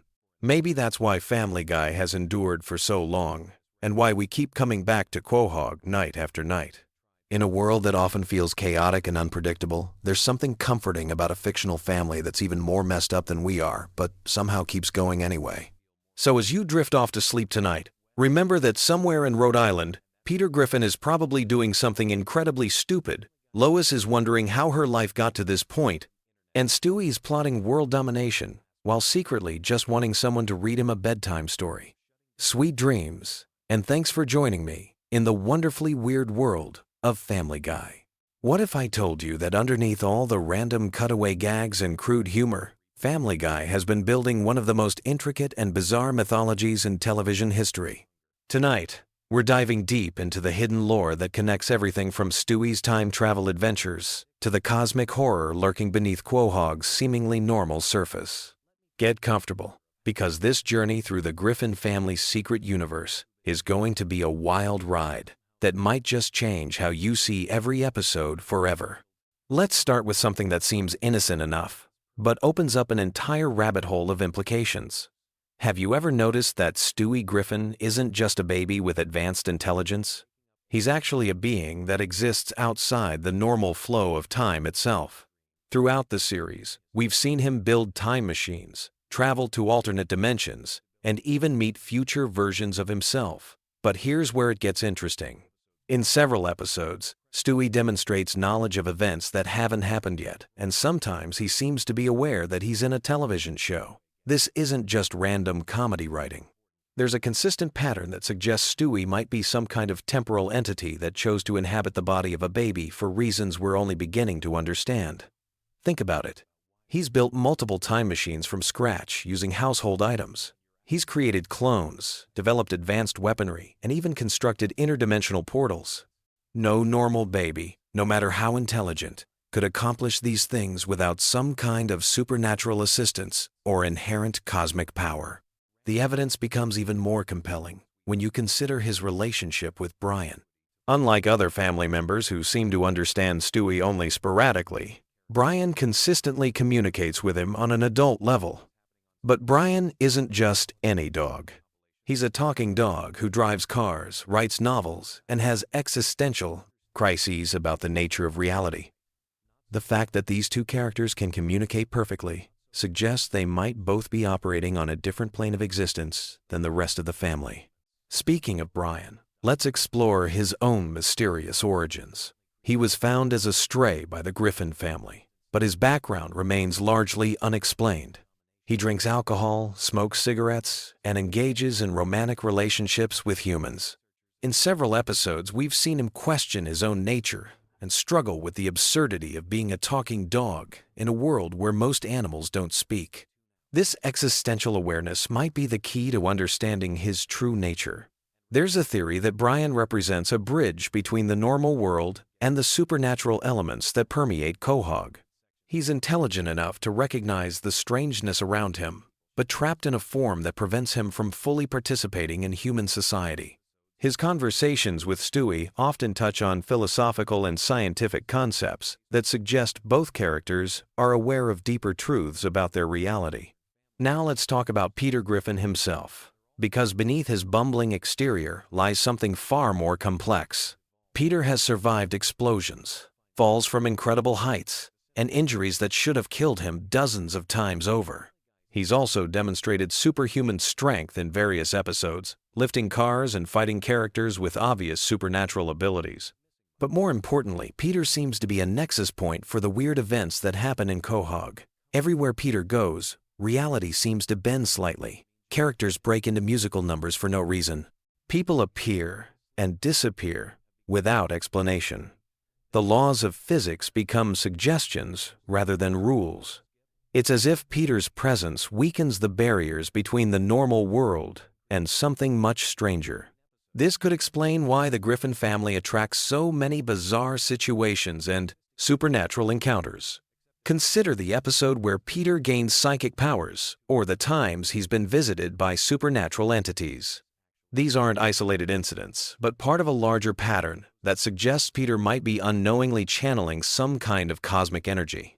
His simple-minded nature could be a protective mechanism that prevents him from fully comprehending his own power, because if Peter ever became truly aware of his abilities, the consequences could be catastrophic. Lois Griffin presents her own mysteries. On the surface, she's the long-suffering wife trying to keep her chaotic family together, but Lois has her own dark secrets and hidden depths. She comes from a wealthy family with connections that extend far beyond what we see on screen. Her father, Carter Pewterschmidt, isn't just rich. He's connected to military-industrial complexes and shadowy organizations that operate behind the scenes. Throughout the series, Lois has demonstrated skills and knowledge that suggest extensive training in areas most housewives would never encounter. She's fluent in multiple languages, skilled in combat, and has connections to criminal organizations. In several episodes, she's shown leading double lives that involve activities ranging from boxing to working with international intelligence agencies. These aren't random plot devices, but hints at a much larger story about who Lois really is and why she ended up with the Griffin family. There's also the question of how Lois manages to hold the family together despite the constant chaos. She seems to have an almost supernatural ability to adapt to whatever insane situation her family creates. Whether it's dealing with Stewie's death rays or Peter's latest scheme to destroy the neighborhood, Lois always finds a way to restore some semblance of normalcy. This suggests she might be operating with knowledge or abilities that go beyond what we see on the surface. The town of Quahog itself is a character in this strange mythology. It's supposedly a normal Rhode Island community, but the events that occur there on a regular basis defy all logic. The town has been destroyed and rebuilt multiple times.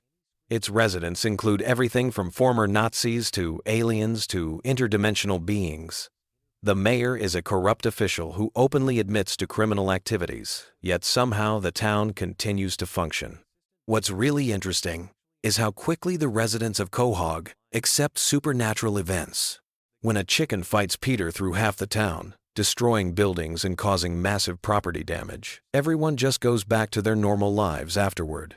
When time travel events create paradoxes that should fundamentally alter reality, the town adapts without question. This suggests that Quahog exists in a state of flexible reality where the impossible becomes routine. The recurring locations in Quahog also hint at deeper mysteries.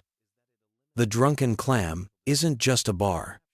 It's a place where characters regularly receive prophetic dreams and encounter supernatural entities. Quahog Elementary School has been the site of numerous reality-bending events.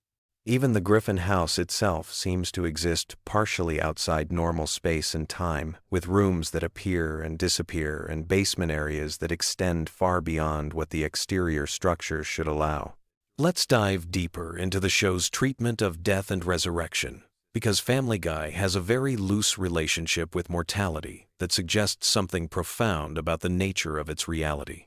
Characters die regularly, sometimes multiple times in the same episode, only to return without explanation. Brian has died and been brought back to life.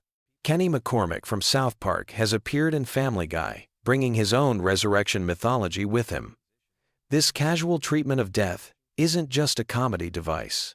It suggests that the characters exist in a reality where death is temporary or where multiple versions of the same character can exist simultaneously. Stewie has encountered alternate versions of himself and his family members from different timelines and dimensions. These aren't dreams or imagination sequences, but actual encounters with other versions of reality.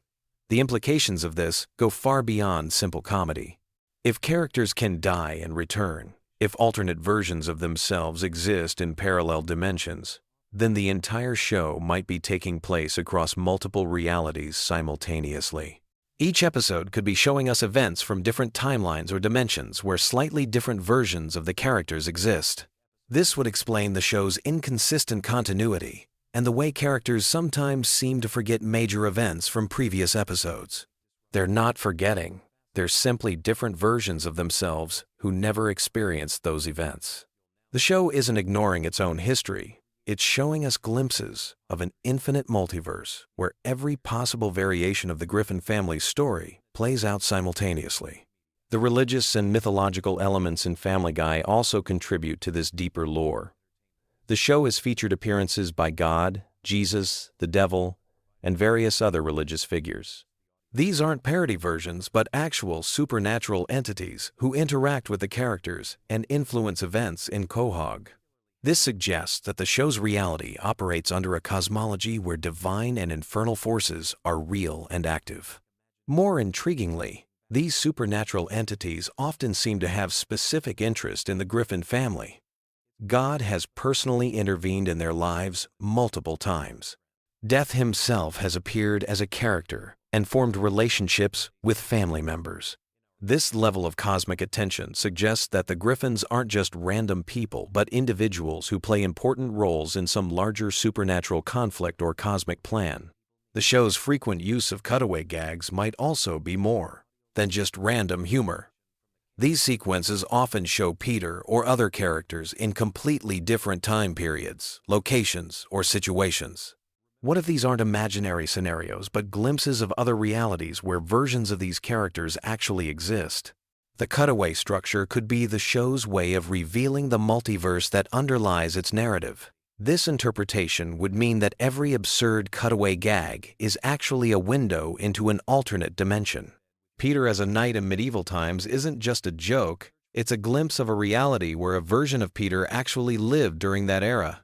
The seemingly random nature of these sequences could be showing us how the barriers between dimensions occasionally thin, allowing characters to perceive events from parallel worlds.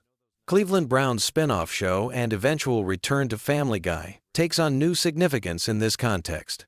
His move to Virginia and subsequent return isn't just a narrative convenience, it's evidence of how characters can move between different versions of reality. The Cleveland show might have been showing us events from a dimension where Cleveland never moved back to Quahog, while his return to Family Guy represents a convergence of timelines. The relationship between Family Guy and other animated shows in the same universe adds another layer to this mythology. The Simpsons crossover episode wasn't just a marketing stunt. It was a demonstration that these shows exist in connected realities. Characters can travel between Springfield and Quahog because these locations exist in the same multiverse, just in different dimensional frequencies. As we dive deeper into the show's lore, we start to see patterns that suggest a hidden intelligence behind the chaos. The seemingly random events that plague the Griffin family might actually be tests or challenges designed by cosmic forces to determine their worthiness for some greater purpose. Stewie's advanced intelligence, Brian's existential awareness, Peter's reality-warping presence, and Lois's mysterious background could all be pieces of a larger puzzle. The show's self-aware humor and frequent breaking of the fourth wall might be characters occasionally becoming conscious of their true nature as beings in a constructed reality. When characters acknowledge that they're in a television show, they might be experiencing moments of cosmic awareness where they perceive the true nature of their existence. This brings us to perhaps the most mind-bending aspect of Family Guy's hidden lore. The show might be depicting the gradual awakening of its characters to their true nature as multidimensional beings trapped in a television narrative. Each season, the characters become slightly more aware of the absurdity of their situations and the arbitrary nature of the rules governing their reality. Stewie's evolution from would-be world conqueror to time-traveling adventurer represents his growing understanding of his cosmic nature. Brian's increasing cynicism and existential crises reflect his awareness that he's trapped between worlds. Peter's adventures become more outlandish because he's unconsciously pushing against the boundaries of his reality. Lois's hidden depths suggest she's always been aware of the truth, but has been protecting her family from it. The true horror and beauty of Family Guy's lore lies in this gradual revelation that nothing is as it seems. What appears to be random comedy is actually a complex meditation on the nature of reality, identity, and consciousness. The Griffin family's bizarre adventures are their unconscious attempts to break free from the limitations of their constructed world and discover their true nature as cosmic entities playing out an eternal story across infinite dimensions. So the next time you watch Family Guy, pay attention to the details that seem like throwaway gags. Notice how death has no permanent meaning, how reality bends around the characters, how they sometimes seem aware of forces beyond their comprehension. You're not just watching a comedy show. You're witnessing the gradual awakening of beings who are slowly discovering that they exist in a reality far stranger and more wonderful than they ever imagined. This is the true lore of Family Guy. Hidden beneath layers of crude humor and random cutaways, a story about consciousness trying to understand itself across multiple realities and infinite possibilities. Sweet dreams. Have you ever wondered about the fascinating dynamics that shape families throughout history? Tonight, as you settle into your bedtime routine, let me share some captivating insights about how family patterns repeat across generations, creating an intricate web of inherited traits, behaviors, and destinies that might just help you drift off into peaceful slumber. Family structures have always been complex tapestries, woven with threads of genetics, environment, and circumstance. Consider how certain characteristics seem to flow like rivers through family lines, creating patterns that emerge generation after generation. These inherited traits aren't just physical features, like eye color or height, but can include personality quirks, talents, and even behavioral tendencies that create a unique family signature. The concept of generational influence runs deeper than most people realize. When we examine family trees, we often discover that certain professions, interests, or life choices appear repeatedly across different generations. A family might produce multiple musicians, teachers, or entrepreneurs, not just through conscious choice, but through a combination of genetic predisposition, shared values, and environmental factors that create natural pathways for similar expressions of human potential. Birth order plays a fascinating role in shaping family dynamics. Firstborn children often develop leadership qualities and feel responsibility for their younger siblings, while middle children frequently become skilled negotiators and peacekeepers. The youngest children in families tend to be more creative and risk-taking, having learned to find unique ways to capture attention and carve out their own identity within the family structure. Family traditions serve as invisible threads that bind generations together across time. These rituals, whether simple bedtime stories, holiday celebrations, or annual camping trips, create shared memories that become part of the family's collective identity. Even seemingly minor traditions like Sunday morning pancakes or evening walks can have profound psychological impacts, providing stability and continuity that children carry forward into their own families. The role of family nicknames reveals interesting patterns about relationships and hierarchies within family units.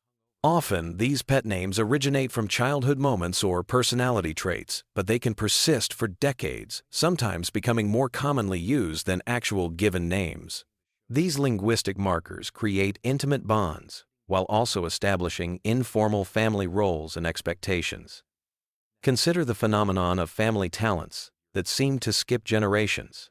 A grandparent's artistic ability might lay dormant in their children, only to resurface dramatically in grandchildren who never received formal training but somehow possess intuitive skills.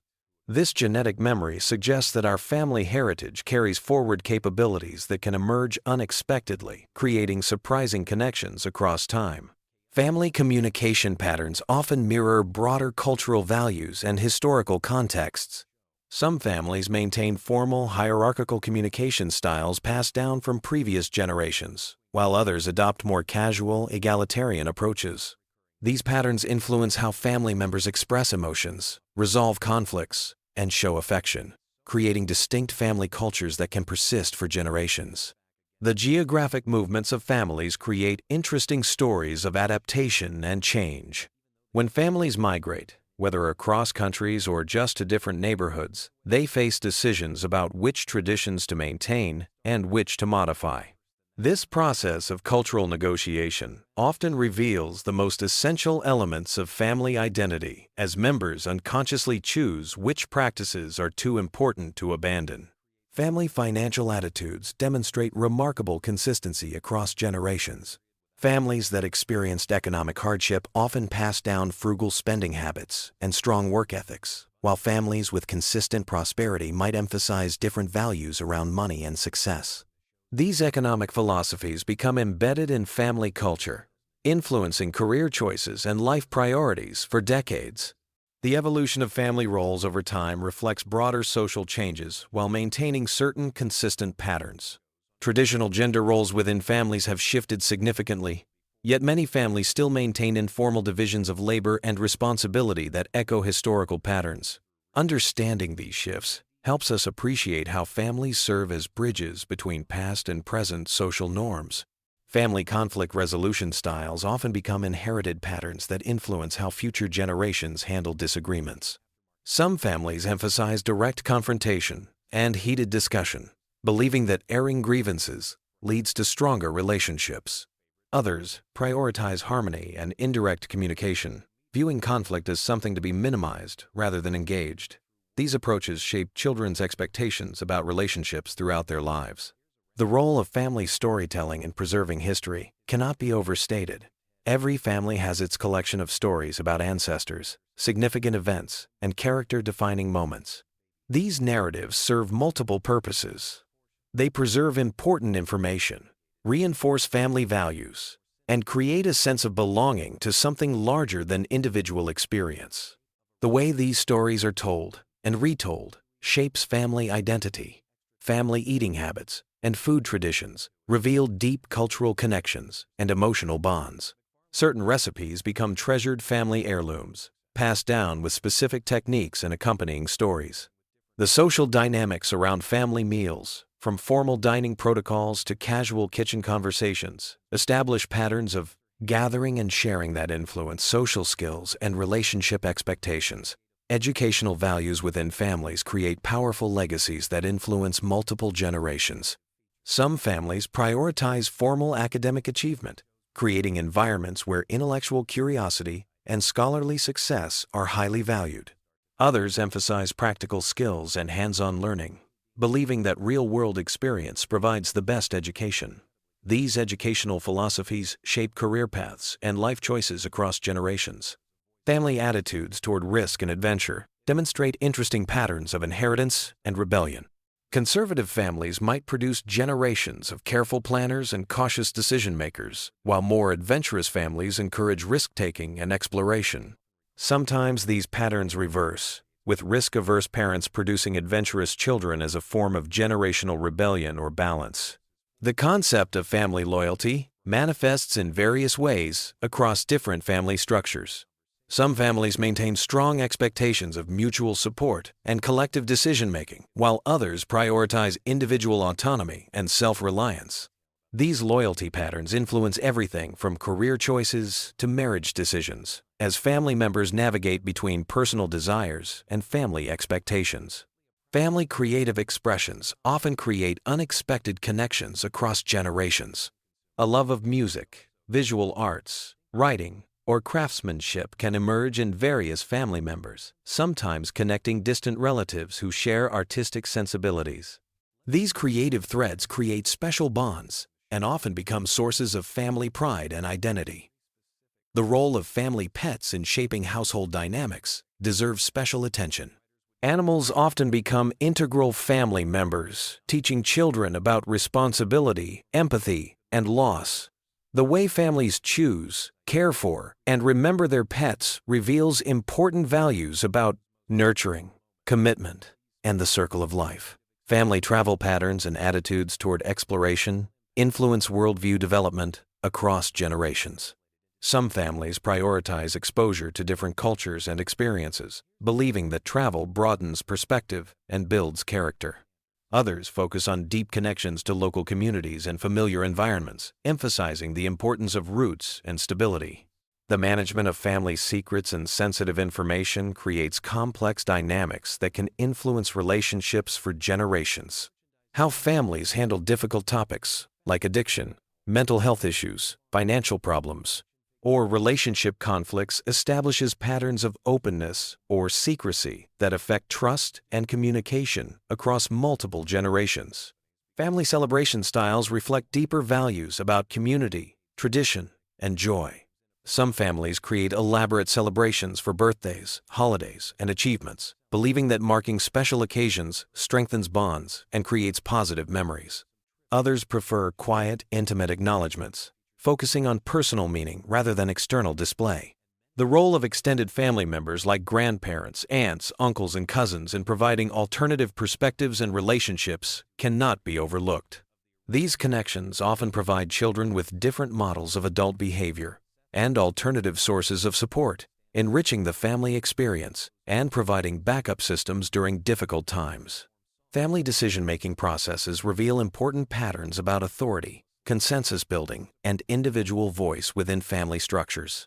Some families operate as democracies, where everyone's opinion carries weight, while others maintain hierarchical structures where certain members hold more influence. These patterns shape children's expectations about leadership and participation in other social contexts. The preservation and sharing of family photographs and mementos creates tangible connections to family history. The way families organize, display, and discuss these artifacts influences how younger generations understand their heritage and place within the family narrative. Digital technology has transformed these practices while maintaining their essential emotional functions. Family approaches to health and wellness often establish lifelong patterns that influence physical and mental well-being. Some families prioritize active lifestyles and preventive care, while others may have more reactive approaches to health issues. These attitudes toward physical maintenance and medical care create lasting influences on individual health choices. The way families handle transitions and major life changes reveals resilience patterns that can be passed down through generations. Some families thrive during periods of change, viewing challenges as opportunities for growth and adaptation. Others prefer stability and may struggle more with transitions, requiring additional support during periods of adjustment. Family gift-giving traditions and attitudes toward material possessions reflect deeper values about generosity, reciprocity, and the relationship between objects and emotions. Some families emphasize thoughtful, personalized gifts that demonstrate attention and care, while others focus on practical items or experiences rather than material objects. As we consider these intricate patterns that weave through family histories, we begin to understand that every family represents a unique experiment in human connection and development. The combinations of genetics, environment, choice, and circumstance create endless variations in how families function and evolve across time. Tonight, as you prepare for sleep, perhaps reflect on the fascinating tapestry of your own family story. Consider the threads that connect you to previous generations and the new patterns you might be creating for future ones. Family dynamics continue to pattern strang up to one's own. Evolve, influenced by changing social norms, technological advances, and individual choices. Yet certain fundamental human needs for connection, belonging, and identity remain constant across all family structures. These complex family systems remind us that we are all part of something larger than ourselves, connected to both past and future through invisible bonds of shared experience, inherited traits, and chosen relationships. Understanding these patterns can help us appreciate the remarkable diversity of human family experience, while recognizing the common threads that unite all families in their fundamental mission of nurturing, protecting, and preparing the next generation for their own journey through life. Sweet dreams, and may your rest be filled with peaceful reflections on the beautiful complexity of family bonds that connect us all across time and space. Have you ever wondered why millions of people fall asleep to Family Guy every single night?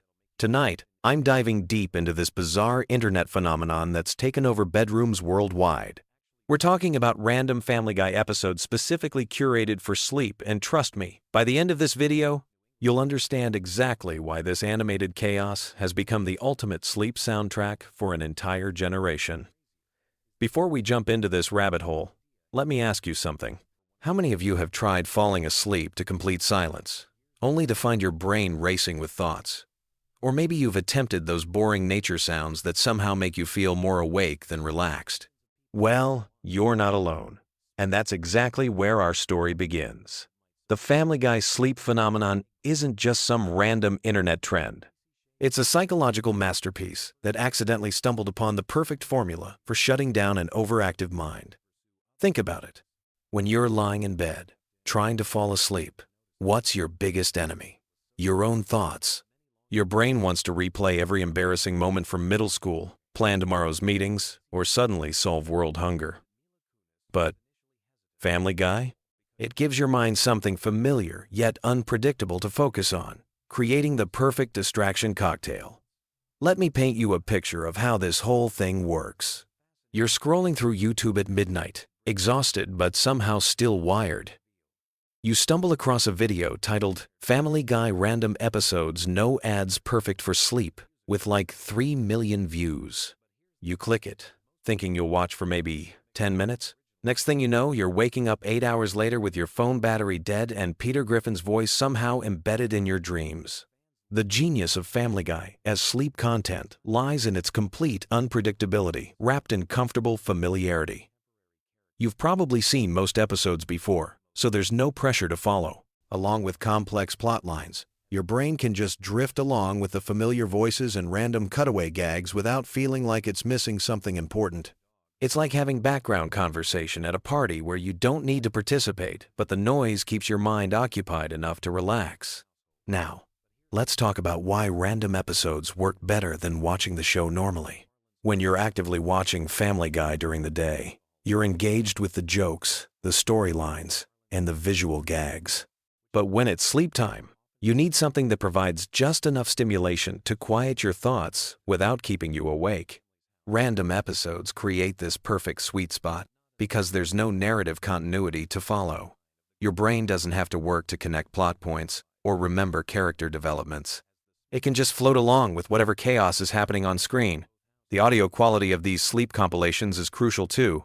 Most creators who make Family Guy sleep content understand that the volume needs to be just right. Not so loud that sudden outbursts wake you up, but not so quiet that you're straining to hear.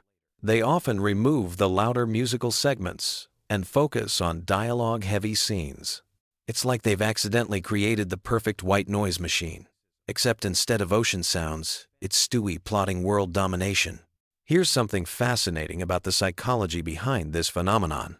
Sleep researchers have found that consistent, familiar sounds can actually improve sleep quality by masking disruptive noises and giving the brain something predictable to tune out. Family Guy provides this consistency through its familiar character voices and recurring joke structures, while the randomness prevents your brain from getting too invested in following along. The comment sections on these videos are absolutely incredible. You'll find thousands of people sharing their sleep stories, talking about how they've been falling asleep to the same episodes for years, or how they can identify exactly which episode they fell asleep to based on what they remember hearing. There's this whole community of people who've basically turned Family Guy into their personal sleep medication, and they're all supporting each other's weird sleep habits. What's really interesting is how this has evolved beyond just Family Guy. You'll find similar content for shows like The Simpsons, South Park, and even The Office. But Family Guy seems to have the perfect storm of elements that make it ideal for sleep content. The show's humor doesn't rely heavily on visual gags, so you're not missing much with your eyes closed. The characters have distinct, recognizable voices that create a comforting audio landscape, and the show's episodic nature means you can jump in anywhere without feeling lost. The creators of these sleep compilations have become masters of their craft.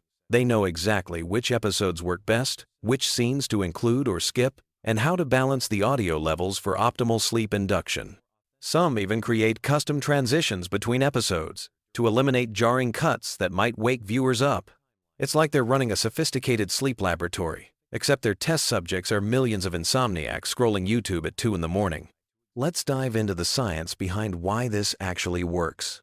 When you're trying to fall asleep, your brain goes through different stages of consciousness. During the transition from wakefulness to sleep, your mind is particularly susceptible to intrusive thoughts and anxiety. Having familiar, low-stakes audio content provides what sleep experts call cognitive load distribution. Essentially, you're giving your brain something harmless to process, instead of letting it spiral into worry or excitement. The repetitive nature of Family Guy's humor structure also plays a role. The show follows predictable patterns: setup, punchline, cutaway, gag, back to story. This rhythm becomes almost hypnotic when you're in a relaxed state. Your brain starts to anticipate these patterns, which can actually trigger the relaxation response and help transition you into deeper sleep stages. But here's where it gets really interesting. Many people report having the weirdest, most vivid dreams when they fall asleep to Family Guy. This makes sense from a neuroscience perspective. During REM sleep, your brain is still processing auditory information, and the random, surreal content from the show can influence your dream narratives. People describe dreams where they're hanging out with the Griffin family or experiencing bizarre adventures that feel like extended Family Guy cutaway gags. The social aspect of this phenomenon can't be ignored either. There's something comforting about knowing that thousands of other people are falling asleep to the same content. It creates this invisible community of shared experience. You're not alone in your weird sleep habits, because apparently everyone else is doing it too. The comment sections become these strange support groups where people bond over their favorite episodes to fall asleep to, or share stories about how the show has helped them through difficult times. Now, let's address the elephant in the room. Is falling asleep to TV shows actually healthy? Sleep experts have mixed opinions on this. Some argue that any screen time before bed disrupts your natural circadian rhythms and that the blue light from devices interferes with melatonin production. Others acknowledge that for people with anxiety or racing thoughts, having consistent background audio can actually improve sleep quality compared to lying awake in silence for hours. The key seems to be in the execution. The most successful Family Guy sleep content creators understand the importance of audio-only engagement. They often recommend turning your phone face down or using the video purely as an audio source. Some even create audio-only versions specifically designed for sleep, removing any visual elements that might keep you engaged. What's particularly clever about the no-captions approach that many of these videos advertise is that it eliminates another potential distraction. Captions, while helpful for accessibility, can keep your eyes engaged and prevent that crucial transition into sleep mode. By removing them, creators ensure that once you close your eyes, you're purely in audio mode. The algorithm has definitely caught on to this trend. YouTube's recommendation system has become incredibly sophisticated at identifying sleep content and serving it to users who are likely to engage with it during late-night browsing sessions. This has created a whole ecosystem of sleep-focused content creators who specialize in curating the perfect bedtime entertainment. The timing of when people discover this content is usually pretty consistent. It typically happens during periods of high stress, major life changes, or when dealing with insomnia. College students preparing for finals, people going through breakups, individuals dealing with work stress, or anyone experiencing major life transitions often find themselves searching for ways to quiet their minds at bedtime. There's also something to be said about nostalgia playing a role in this phenomenon. Family Guy has been on the air for over 2 decades, which means many of the people using it for sleep content grew up with the show. There's a comfort in those familiar voices and jokes that connects to childhood feelings of safety and routine. It's like having a weird, inappropriate bedtime story that somehow works perfectly for adult anxieties. The production quality of these sleep compilations has evolved significantly over the years. Early versions were often just random episode uploads with inconsistent audio levels and jarring transitions. Now, you'll find carefully curated content with smooth transitions, optimized audio, levels, and strategic episode selection designed specifically for sleep enhancement. Some creators even remove the most jarring sound effects or explosive moments that might disrupt sleep. What's fascinating is how this has influenced the broader landscape of sleep content on YouTube. You'll now find entire channels dedicated to creating sleep-friendly versions of popular shows, and the techniques pioneered by Family Guy sleep content creators have been adopted across different types of media. The success of this format has proven that there's a massive audience for familiar, low-stakes entertainment designed specifically for bedtime consumption. The psychological comfort provided by these videos extends beyond just the audio content. Many users report that having the video running creates a sense of presence, like they're not alone in their bedroom. This can be particularly helpful for people who live alone or are dealing with anxiety about being by themselves at night. The familiar characters become like imaginary roommates, providing background chatter. As we wrap up this deep dive into the world of Family Guy sleep content, it's clear that this phenomenon represents something much bigger than just a weird internet trend. It's a collective solution to a modern problem that millions of people face every night. In our hyper-connected, always-on world, our brains often struggle to shut down when it's time for sleep. These carefully curated random episodes provide exactly what many people need: a familiar, comforting, and just engaging enough audio landscape to help transition from the chaos of daily life into peaceful sleep. Whether you're already part of this strange community or you're curious to try it for yourself, remember that good sleep hygiene is ultimately about finding what works for your individual needs. For millions of people, that apparently involves falling asleep to the dysfunctional antics of the Griffin family. And honestly, in a world full of sleeping problems, that seems perfectly reasonable to me. So tonight, when you're lying in bed with your mind racing, maybe give it a try. Search for Family Guy random episodes for sleep and see if this bizarre internet phenomenon might just be the solution to your bedtime struggles. Sweet dreams, and remember, if Peter Griffin can fall asleep anywhere, so can you. You know those nights when you're scrolling endlessly through your phone, looking for something to help you drift off to sleep? Well, tonight, we're diving into the chaotic world of Quahog with some absolutely wild Family Guy facts that'll either fascinate you into dreamland or keep you up all night thinking about how bizarre this show really is. Trust me, some of these will blow your mind. Let's start with something that sounds almost too crazy to be true. Did you know that Family Guy was actually canceled not once, but twice by Fox? Yeah, you heard that right. The show got the axe in 2002 after just 3 seasons. But here's where it gets interesting. The fans weren't having it. They launched massive campaigns, flooded Fox with letters, and basically refused to let their beloved dysfunctional Griffin family disappear forever. Adult Swim started airing reruns, and the DVD sales went through the roof. Fox executives looked at those numbers and thought, maybe we made a mistake. So they brought it back in 2005, only to cancel it again in 2012. But once again, fan outcry was so intense that the network reversed their decision within weeks. Talk about people power. But that's just the tip of the iceberg when it comes to the show's wild behind-the-scenes stories.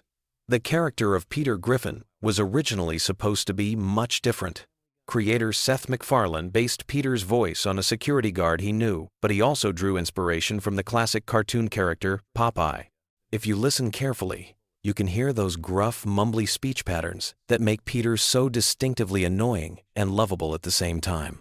Speaking of voices, here's something that might keep you up thinking about it. Seth MacFarlane voices not just Peter, but also Brian, Stewie, Glenn Quagmire, and Tom Tucker. The man is basically having conversations with himself for half the show. Imagine the recording sessions where he's literally arguing with himself in different voices. It's like the ultimate one-man show, except it's happening in a professional recording studio with millions of people watching. Now let's talk about some of the more bizarre facts that really showcase how unpredictable this show can be. Remember Ernie the Giant Chicken? That massive yellow bird who gets into those epic, destructive fights with Peter? Well, those fight scenes weren't just random comedy bits. They were actually Seth MacFarlane's way of paying homage to classic action movies and anime fight sequences. Each battle is choreographed like a legitimate action scene, complete with dramatic music, slow-motion moments, and enough property damage to bankrupt a small city. The first chicken fight lasted over 3 minutes, which in animation terms is basically a feature film. Here's something that'll make you think differently about the show's timeline. Family Guy exists in this weird temporal bubble where nobody really ages, but the show constantly references current events. The Griffin kids have been teenagers and babies for over 20 years, yet the show has covered everything from early 2000s pop culture to current social media trends. It's like they're stuck in some kind of cartoon time warp where only the references to the outside world change. The show's approach to controversial topics is another fascinating aspect. Seth MacFarlane has always used Family Guy as a platform to push boundaries and challenge social norms, but he's also incredibly strategic about it. Many of the most shocking moments are actually carefully crafted to spark discussion rather than just offend for the sake of it. The writers spend considerable time debating which lines to cross and which ones to respect, even though the end result might seem completely chaotic.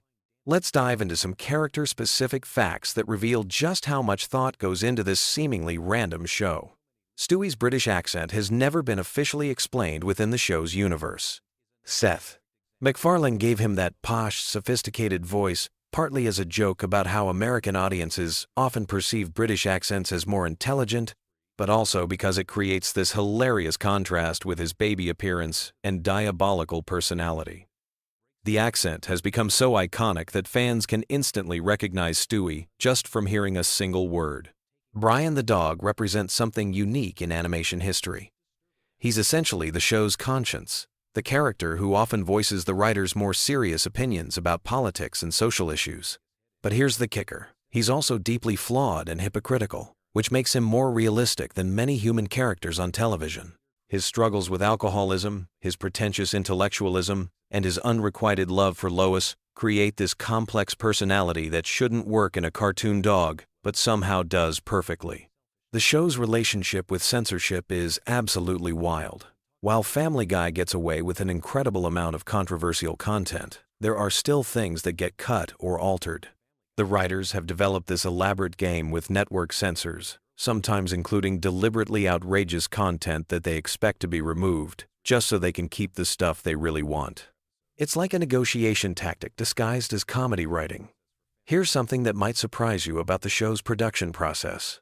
Each episode takes approximately 10 months to complete from initial concept to final broadcast. That means the writers are constantly juggling multiple episodes at different stages of production. They might be recording voices for one episode while editing animation for another and brainstorming ideas for a third. It's this incredibly complex timeline that allows them to stay current with pop culture references while maintaining consistent character development. The merchandising aspect of Family Guy reveals some interesting insights into fan behavior. Stewie, Griffin merchandise consistently outsells products featuring any other character, including Peter. There's something about that evil baby that resonates with audiences in ways that even surprise the show's creators. Maybe it's his quotability, his distinctive design, or just the absurdity of a homicidal infant, but fans can't get enough of Stewie-themed products. let's talk about some of the more obscure references that hardcore fans love to discover. The show is packed with callbacks to obscure 1980 seconds movies, forgotten television commercials, and incredibly specific cultural moments that most viewers won't catch on first viewing. The writers take pride in creating these layers of humor that reward careful attention and repeat watching. Some jokes are designed to be funny on the surface level, while others require extensive pop culture knowledge to fully appreciate. The show's approach to holiday episodes is particularly interesting. Instead of creating heartwarming, family-friendly specials, Family Guy consistently subverts holiday traditions and expectations. Their Christmas episodes often feature apocalyptic scenarios, their Halloween content pushes horror boundaries, and even their Thanksgiving episodes manage to be simultaneously touching and deeply disturbing. It's like they've made it their mission to corrupt every major holiday. Voice acting for Family Guy involves some surprisingly physical performances. Seth MacFarlane often moves around dramatically while recording, especially for Peter's voice, because the character's speech patterns require specific breathing techniques and physical positioning. The other voice actors have picked up similar habits, leading to recording sessions that look more like interpretive dance than traditional voice work. The show's international versions reveal fascinating cultural differences. In some countries, certain episodes are completely banned, while others require extensive editing or dubbing changes that alter entire joke structures.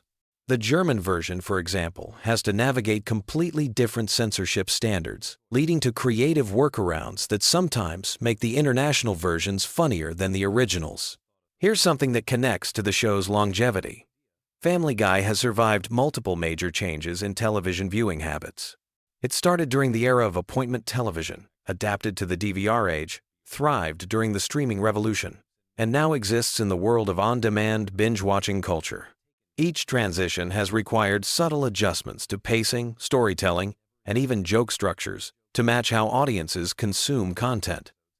The show's relationship with its own continuity is deliberately chaotic. While some animated series maintain strict continuity, Family Guy treats its own history as more of a suggestion than a rule. Characters die and come back. Major events get forgotten or contradicted, and timeline inconsistencies are often acknowledged with jokes rather than explanations. This approach gives the writers incredible freedom, but also creates this surreal viewing experience where anything could happen at any time. Celebrity guest appearances on Family Guy often involve more work than you might expect. Many famous people who lend their voices to the show also help develop their characters' personality and dialogue. Some celebrities have even pitched entire storylines or specific jokes that ended up in episodes. It's become this collaborative process where guest stars are genuinely involved in the creative process, rather than just showing up to read predetermined lines. The show's animation style has evolved significantly over the years, but the changes are so gradual that most viewers don't notice them. Early episodes have a rougher, more hand-drawn quality, while recent episodes feature incredibly smooth computer-assisted animation. The character designs have also subtly shifted, with faces becoming more expressive and movements becoming more fluid. It's like watching the entire animation industry evolve through one show's progression. Family Guy's approach to social media and internet culture is particularly fascinating. The show has managed to stay relevant across multiple digital revolutions by constantly adapting its humor to current online trends. But instead of just making surface-level references to viral videos or memes, the writers dig deeper into how internet culture affects human behavior and social interactions. They're essentially providing commentary on how we've all changed as people due to digital connectivity. The show's musical numbers deserve special recognition for their complexity and production value. These aren't just throwaway jokes. They're fully orchestrated, professionally performed pieces that often parody specific musical genres or famous songs. Seth MacFarlane's background in musical theater influences these sequences, resulting in surprisingly sophisticated compositions that could stand alone as legitimate musical entertainment. Here's something that really shows the show's attention to detail. The background characters in Quahog have their own consistent personalities and storylines that play out across multiple episodes. If you pay attention, you'll notice recurring extras who have their own character arcs happening in the background, while the main characters deal with their primary storylines. It creates this sense of a living, breathing community rather than just a backdrop for the Griffin family's adventures. The show's handling of controversial real-world events demonstrates a careful balance between comedy and sensitivity. While Family Guy is known for pushing boundaries, the writers actually spend considerable time discussing how to address serious topics without completely undermining their impact. Sometimes they decide certain events are too sensitive to joke about immediately, waiting months or even years before finding the right comedic angle. And here's something that brings us full circle to why Family Guy works so well as bedtime entertainment. Despite all its chaos and controversy, there's something oddly comforting about the show's consistency. No matter how crazy the world gets, you can count on the Griffin family to be dealing with their own ridiculous problems in their own ridiculous ways. It's like a reliable friend who always has a completely absurd story to distract you from whatever's keeping you awake. So, there you have it. 20 years of Family Guy condensed into the kind of random facts that either help you drift off to sleep or give you something interesting to think about as you lie there in the dark. Sweet dreams. And remember, if you can't sleep, at least you're not dealing with a giant chicken trying to destroy your entire neighborhood over an expired coupon. Have you ever wondered what happens when your favorite animated characters don't just get blown up for laughs, but actually stay dead? Well, grab a cup of warm milk and get comfortable, because tonight we're diving deep into the surprisingly dark world of Family Guy's permanently deceased characters. And trust me, some of these deaths will shock you more than Peter's latest workplace accident. Now, before we start counting bodies, let's be real about something. Family Guy isn't exactly known for its restraint when it comes to cartoon violence. Characters get flattened, exploded, and dismembered on a weekly basis only to magically appear in the next scene like nothing happened. But every once in a while, the Grim Reaper actually keeps his receipts, and these characters never bounce back. Some were killed because fans couldn't stand them, others because their voice actors passed away in real life, and a few just got caught in the crossfire of Seth MacFarlane's twisted sense of humor. So dim those lights, settle into your most comfortable position, and let's explore every character that Family Guy has permanently sent to the great cartoon afterlife. Starting with the very first casualty that taught us this show wasn't messing around when it came to consequences. Our journey begins with Mr. Weed, Peter's original boss at the happy-go-lucky toy factory. This man first graced our screens way back in the pilot episode, catching Peter dead drunk at his workstation because apparently showing up sober was too much to ask. Mr.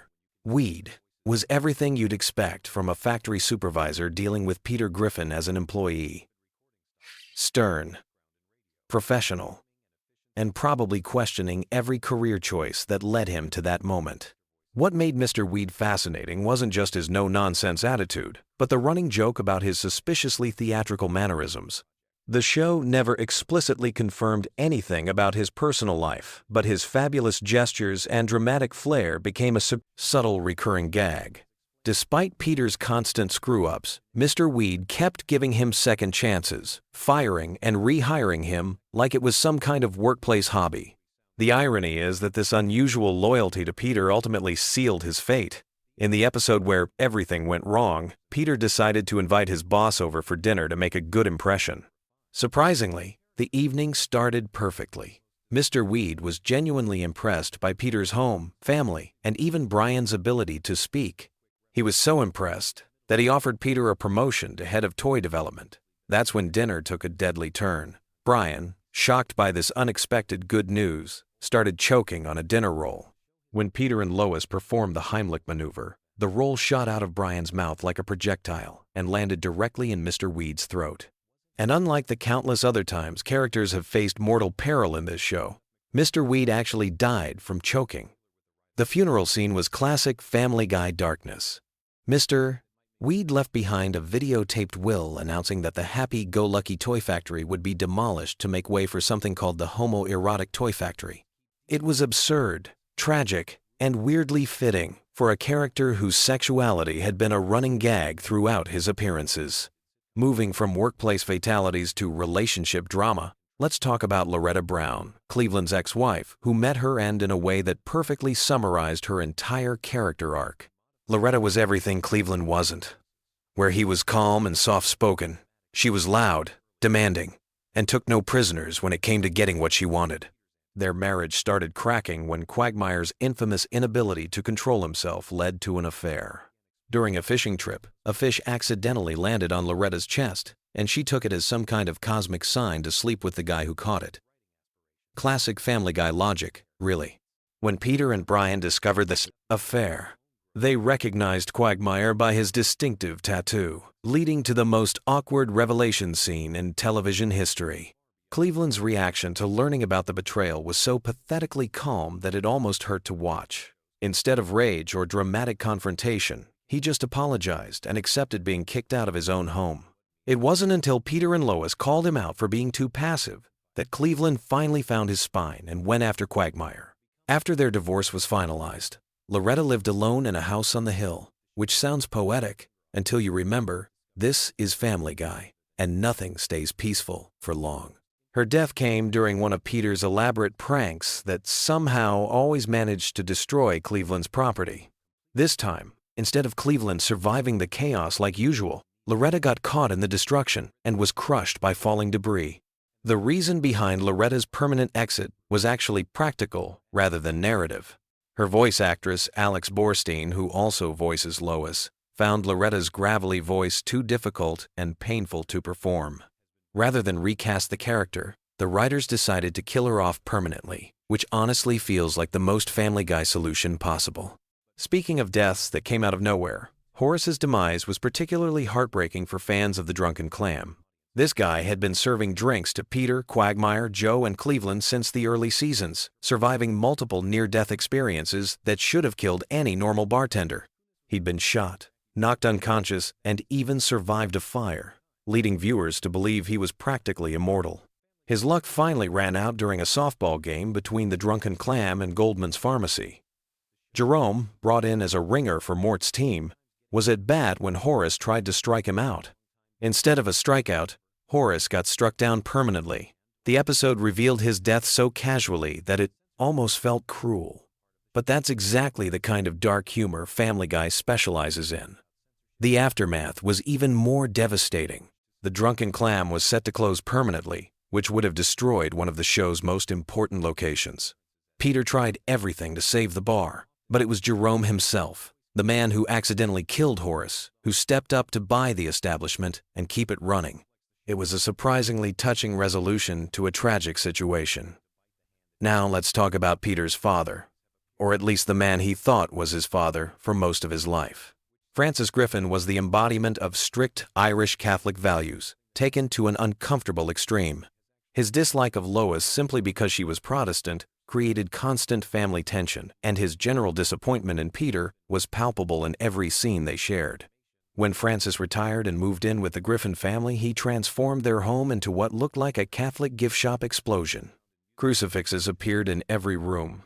Religious imagery covered the walls, and the atmosphere became so oppressive that Peter actually convinced the Pope to visit and talk some sense into his father. The fact that Francis accused the Pope of going soft tells you everything you need to know about his personality. Francis met his end during Meg's birthday party, which was already going poorly because Peter was, as usual, being a complete embarrassment. While attempting one of his signature stupid stunts, Peter accidentally caused an accident that put Francis in the hospital. On his deathbed, Francis had some final words for his son that were both cruel and oddly accurate. He called Peter a fat, stinking drunk, which honestly wasn't wrong, but the timing made it particularly harsh. The revelation that Francis wasn't even Peter's biological father came during therapy sessions afterward. Peter discovered his real father was an Irishman named Mickey McFinnigan, who only accepted Peter after he proved himself in a drinking contest. It was a twisted validation of everything Francis had criticized about Peter's character. Peter's mother, Thelma Griffin, also received the permanent death treatment, though her passing was handled with less dramatic flair. She died of a stroke at the beginning of an episode that quickly shifted focus to Peter getting involved with an older woman, which was weird timing even by Family Guy standards. Thelma had always been a complex character, technically nicer than Francis, but carrying her own set of serious problems. She was a smoker, gambler, and alcoholic who had created several traumatic childhood memories for Peter through her neglectful and sometimes abusive behavior. Her habit of dropping bombshells on Peter whenever she visited made every appearance feel like an emotional landmine. The most shocking revelation came when Peter needed his birth certificate and discovered he wasn't born in America, but in Mexico. Thelma had gone there to terminate her pregnancy after learning Peter's real father was an Irish drunk, but changed her mind after giving birth and smuggled baby Peter back to the United States. She then married Francis to give Peter a father figure, creating the lie that lasted Peter's entire childhood. Moving into the realm of characters that almost nobody mourned, Doug's death was announced so casually that it felt like an afterthought. This preschool rival of Stewie's had been a thorn in the baby's side for multiple episodes, representing everything Stewie hated about other children his age. Their rivalry started over playground politics and escalated into full-scale warfare, complete with campaign strategies and political maneuvering when Doug ran unopposed for snack captain. Stewie's terror at the thought of Doug gaining any kind of political experience, even at the preschool level, led to some of the show's most absurd storylines involving toddler espionage and election fraud. The episode ended with Stewie wearing the snack captain hat and casually mentioning that Doug had died in a commuter plane crash that morning. The matter-of-fact delivery and complete lack of emotional response from anyone made it clear that Doug's death was meant to be darkly comedic rather than tragic. Fans were actually relieved to see the annoying character permanently removed from the show. Bertram's death was far more dramatic and tied into one of Family Guy's most science fiction-heavy storylines. As Stewie's artificially conceived half-brother, Bertram represented a legitimate threat to Stewie's intellectual supremacy and served as his most formidable opponent throughout multiple episodes. Their first encounter inside Peter's reproductive system established them as equals in terms of intelligence and ruthlessness. After forming a temporary alliance based on their mutual hatred of Lois, the two babies eventually turned on each other in a conflict that escalated beyond playground politics into actual warfare involving time travel and assassination attempts. Bertram's master plan involved traveling back in time to eliminate one of Stewie's ancestors, Leonardo da Vinci, thereby erasing Stewie from existence entirely. The fact that he actually succeeded in killing da Vinci showed just how dangerous and competent Bertram could be when properly motivated. However, Stewie proved to be the superior strategist by tracking Bertram down through time and ending their rivalry permanently. The execution scene, where Stewie asks Bertram about his favorite bottled water before killing him, demonstrated the cold calculation that made Stewie such a compelling character. Unlike Doug's casual disposal, Bertram's death felt earned through multiple episodes of build-up and character development. The double murder episode stands out as one of Family Guy's most ambitious attempts at sustained storytelling across a full episode length. The mystery dinner party format allowed the writers to eliminate multiple characters while providing entertainment value through the whodunit structure. Muriel Goldman's death during this episode felt particularly cruel because she had never been anything more than a background character who happened to be in the wrong place at the wrong time. As Mort's wife, she was essentially a female version of his neurotic personality, which made their relationship believable but didn't give her much individual characterization.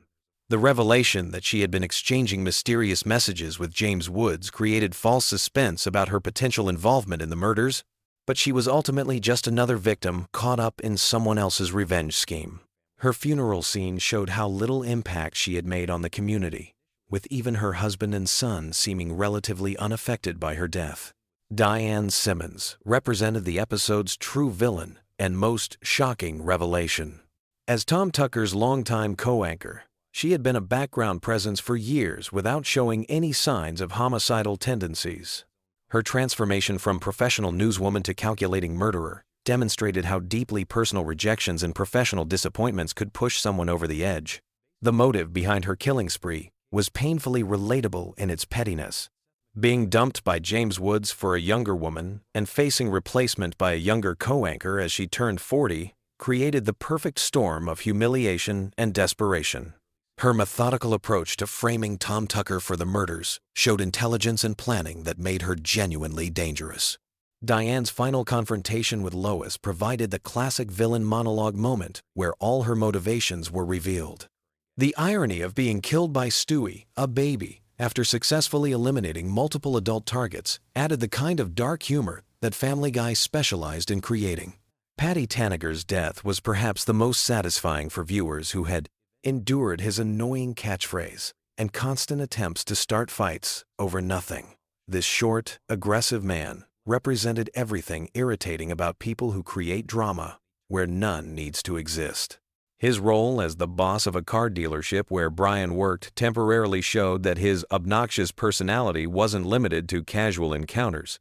Even in professional settings, he couldn't resist making inappropriate comments and stirring up unnecessary conflict with his employees and customers. The poetic justice of his death came when he tried to start a fight with someone operating a military tank. His final words, maintaining his catchphrase even while facing certain doom, showed that he was committed to his obnoxious personality right until the end. The audience's reaction to his death was overwhelmingly positive, proving that sometimes characters are specifically designed to be eliminated. The deaths of Angela and Mayor Adam West carried more emotional weight because they were tied to the real-life passing of their voice actors. These weren't creative decisions made for storyline purposes, but necessary responses to losing the talented people who brought these characters to life. Angela's character arc, from hostile supervisor to lonely woman seeking connection, provided some of Peter's most uncomfortable workplace storylines. Her sexual harassment of Peter while threatening his job security created situations that were both comedically awkward and genuinely problematic by today's standards. Her backstory, revealing years of loneliness and isolation, made her desperate actions more understandable without excusing them.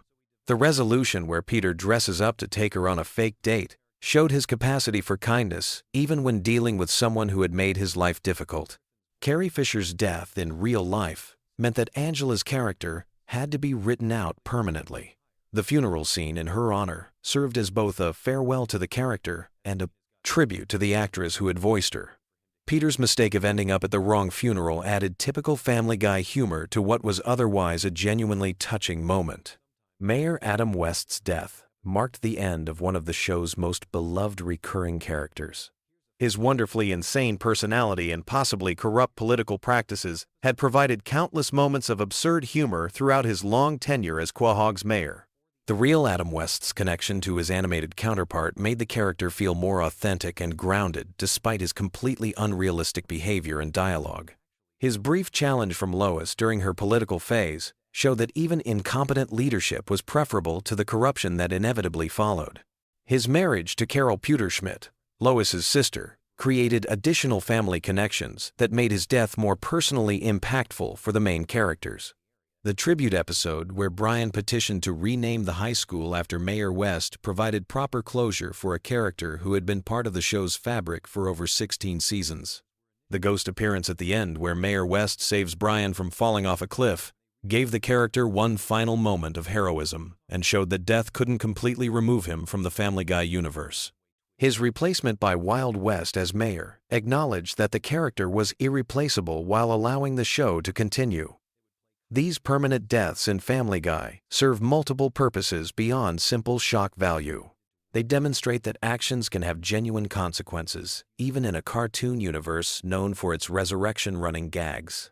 Some characters were eliminated because they had served their narrative purpose, others because fan reaction made their continued presence counterproductive, and some because real-world circumstances forced the writer's hands. The variety in how these deaths were handled shows the range of Family Guy's storytelling capabilities, from casual mentions that treat death as an afterthought to elaborate murder mystery episodes that build tension across an entire episode. The show has found multiple ways to permanently remove characters while maintaining its signature dark humor. The emotional impact of these deaths varies significantly based on character development and audience attachment. Long-running characters like Mayor West and Horace created genuine sadness among fans, while annoying characters like Doug and Patty Tanager were celebrated in their passing. This range of reactions demonstrates how effectively the show had developed distinct personalities for even its minor recurring characters. What makes these permanent deaths particularly interesting is how they contrast with Family Guy's usual approach to cartoon violence. The show regularly features deaths that are immediately reversed or ignored, making the permanent ones stand out as genuinely significant events.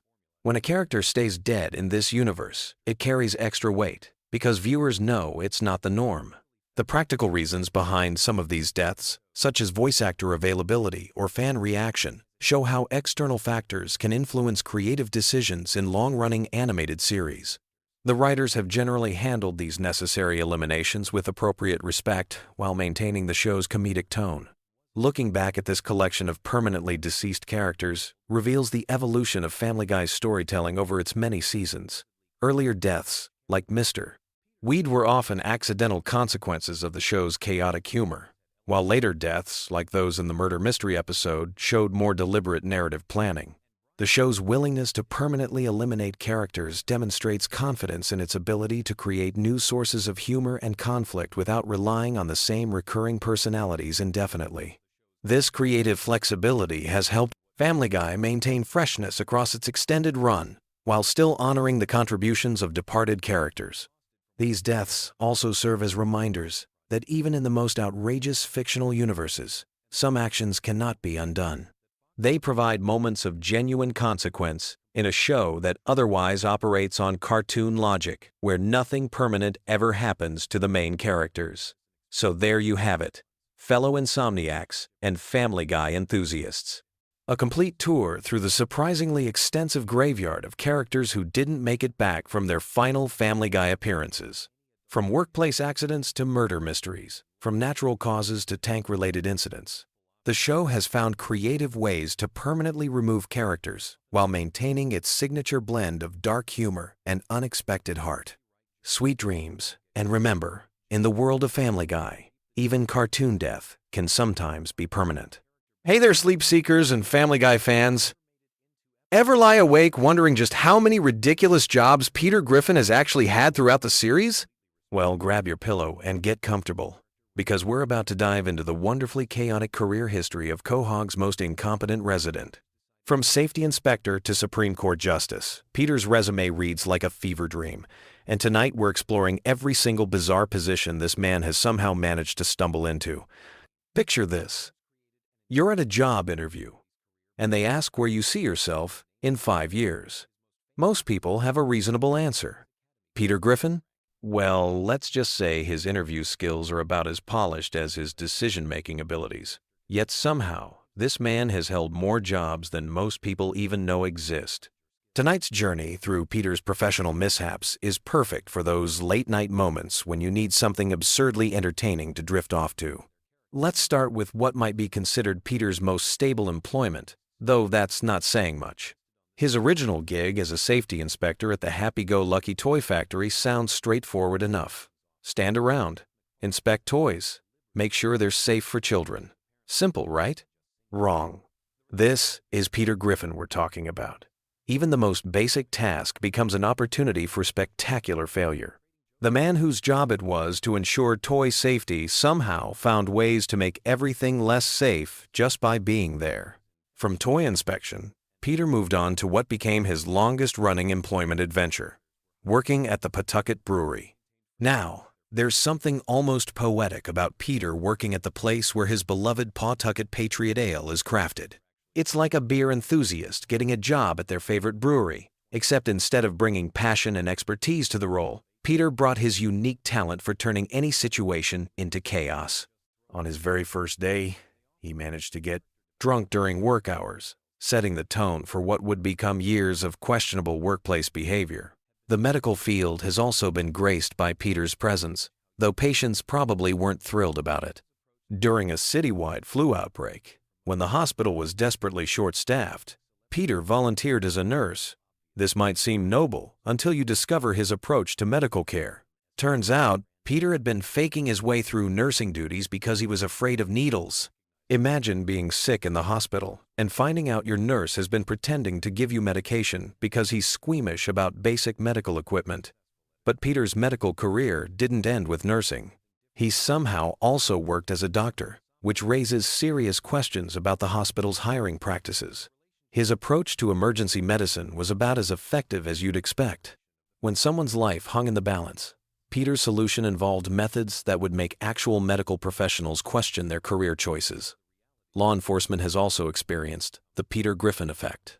In one memorable stint, he became a sheriff in a small southern town after the Griffin family was relocated by the FBI. The job description perfectly matched Peter's skill set: hang out, eat pie, and get drunk. For once, Peter had found employment that aligned with his natural abilities. Of course, even the simplest law enforcement duties became complicated when filtered through Peter's unique worldview. His artistic side emerged when he worked as a police sketch artist. While most people struggled with Peter's unconventional artistic interpretations, his sketches turned out to be surprisingly accurate. Sometimes, raw talent manifests in the most unexpected ways, even when that talent belongs to someone who approaches every task with the subtlety of a freight train.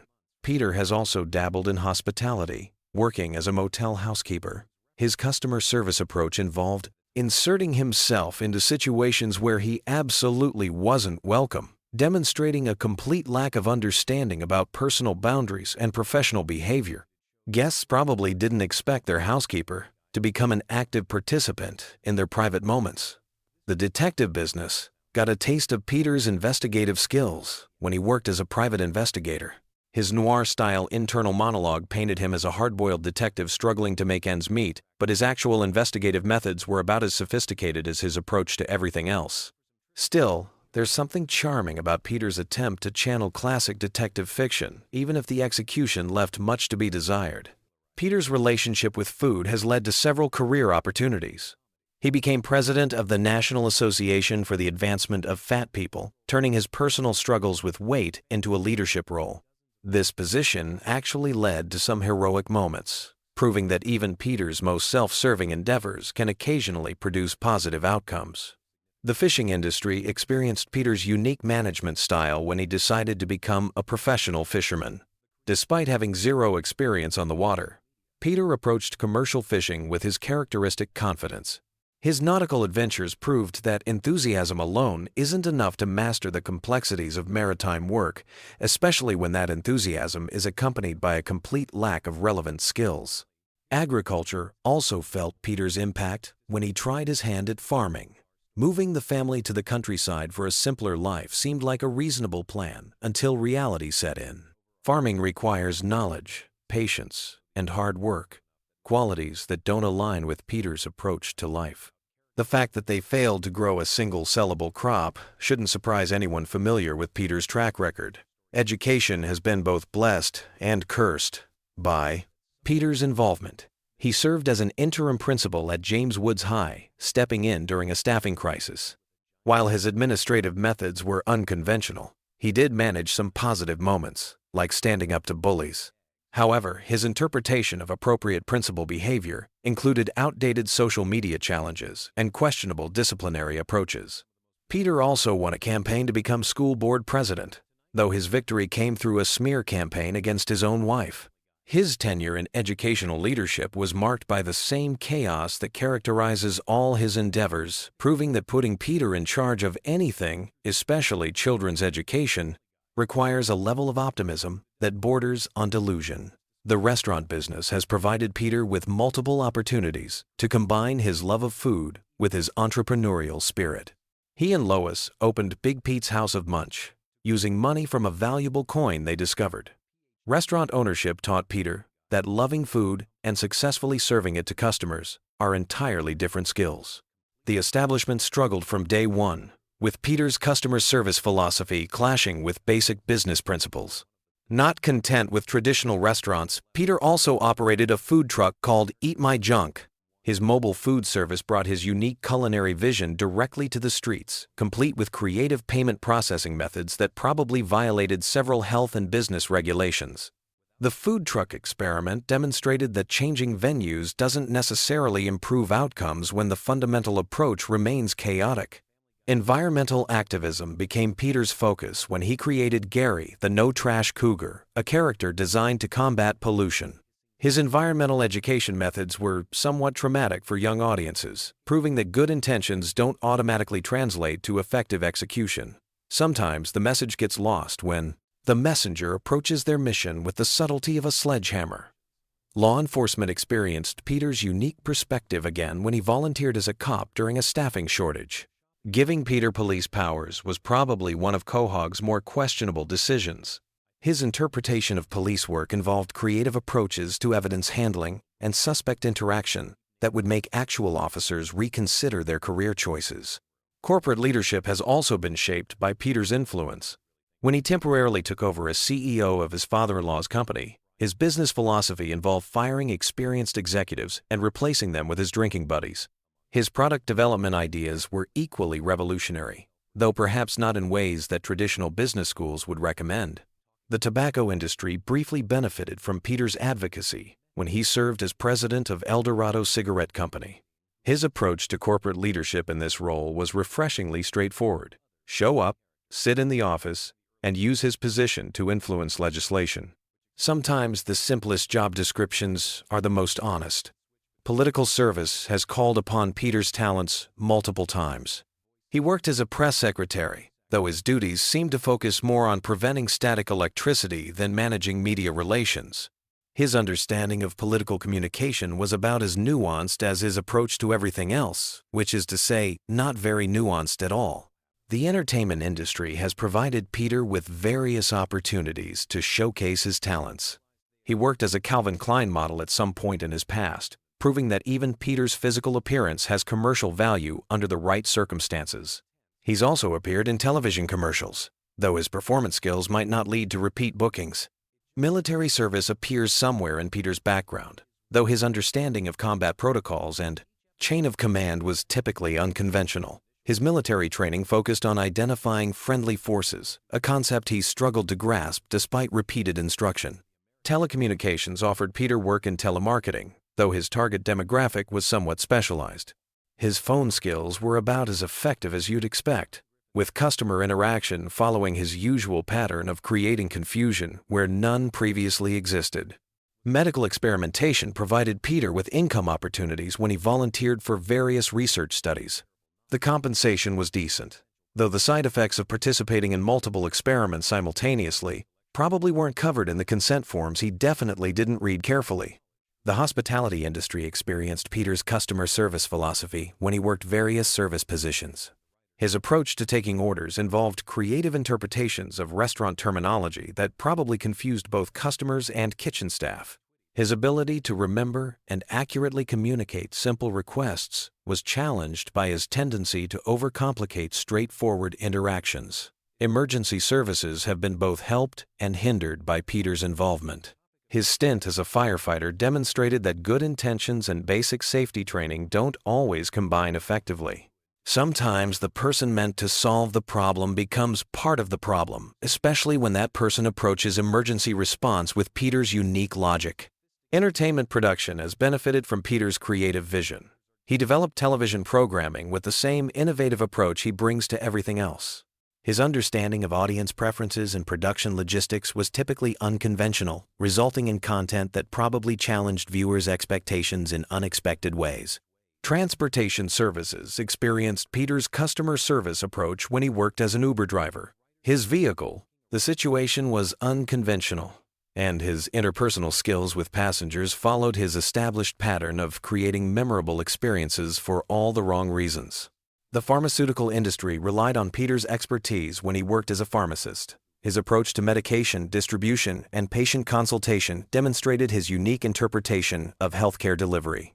Customers probably received more than they bargained for in terms of personalized service. Seasonal employment has provided Peter with opportunities to spread joy as a mall Santa. His interaction with children during the holiday season showcased his gift for making lasting impressions, though not necessarily the kind that parents hope for when they bring their kids to meet Santa. Domestic management became Peter's responsibility when he worked as a house husband. His approach to household organization and family care demonstrated skills that had been hidden beneath years of workplace chaos. Sometimes the right job brings out unexpected competencies, even in the most unlikely candidates. Judicial service elevated Peter to the Supreme Court, where his legal philosophy focused on equality through unconventional means. His approach to constitutional interpretation was characteristically innovative, challenging traditional legal thinking with solutions that probably weren't covered in law school. Specialized services have utilized Peter's unique skill set in various capacities. He's worked as everything from a babysitter to a personal shopper, bringing his distinctive approach to customer service in roles that required sensitivity and attention to detail. His clients probably received more personalized attention than they anticipated. Performance arts have provided Peter with outlets for his creative expression. His musical abilities have earned him income through various venues, from street performance to wedding entertainment. His understanding of audience engagement and musical technique follows his established pattern of prioritizing enthusiasm over conventional skill. The food service industry has experienced Peter's influence in multiple capacities, from restaurant ownership to catering services. His culinary philosophy emphasizes creativity over convention, resulting in dining experiences that challenge customers' expectations about food preparation and presentation.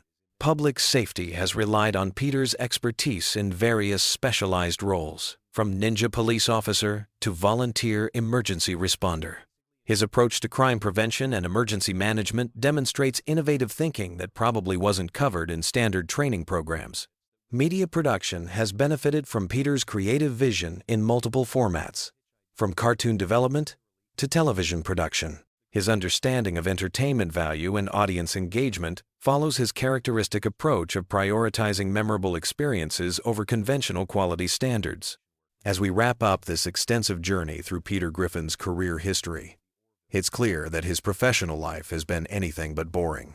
From safety inspector to Supreme Court justice, from nurse to ninja cop, Peter has approached every job with the same combination of enthusiasm and chaos that defines his character. His work history reads like a collection of workplace disasters, yet somehow he keeps finding new employment opportunities. What makes Peter's career journey so entertaining is his complete lack of awareness about his own limitations. He approaches brain surgery with the same confidence he brings to flipping burgers, and somehow manages to create memorable moments in every position he holds. His employers probably don't forget him quickly, though not necessarily for the reasons they'd prefer.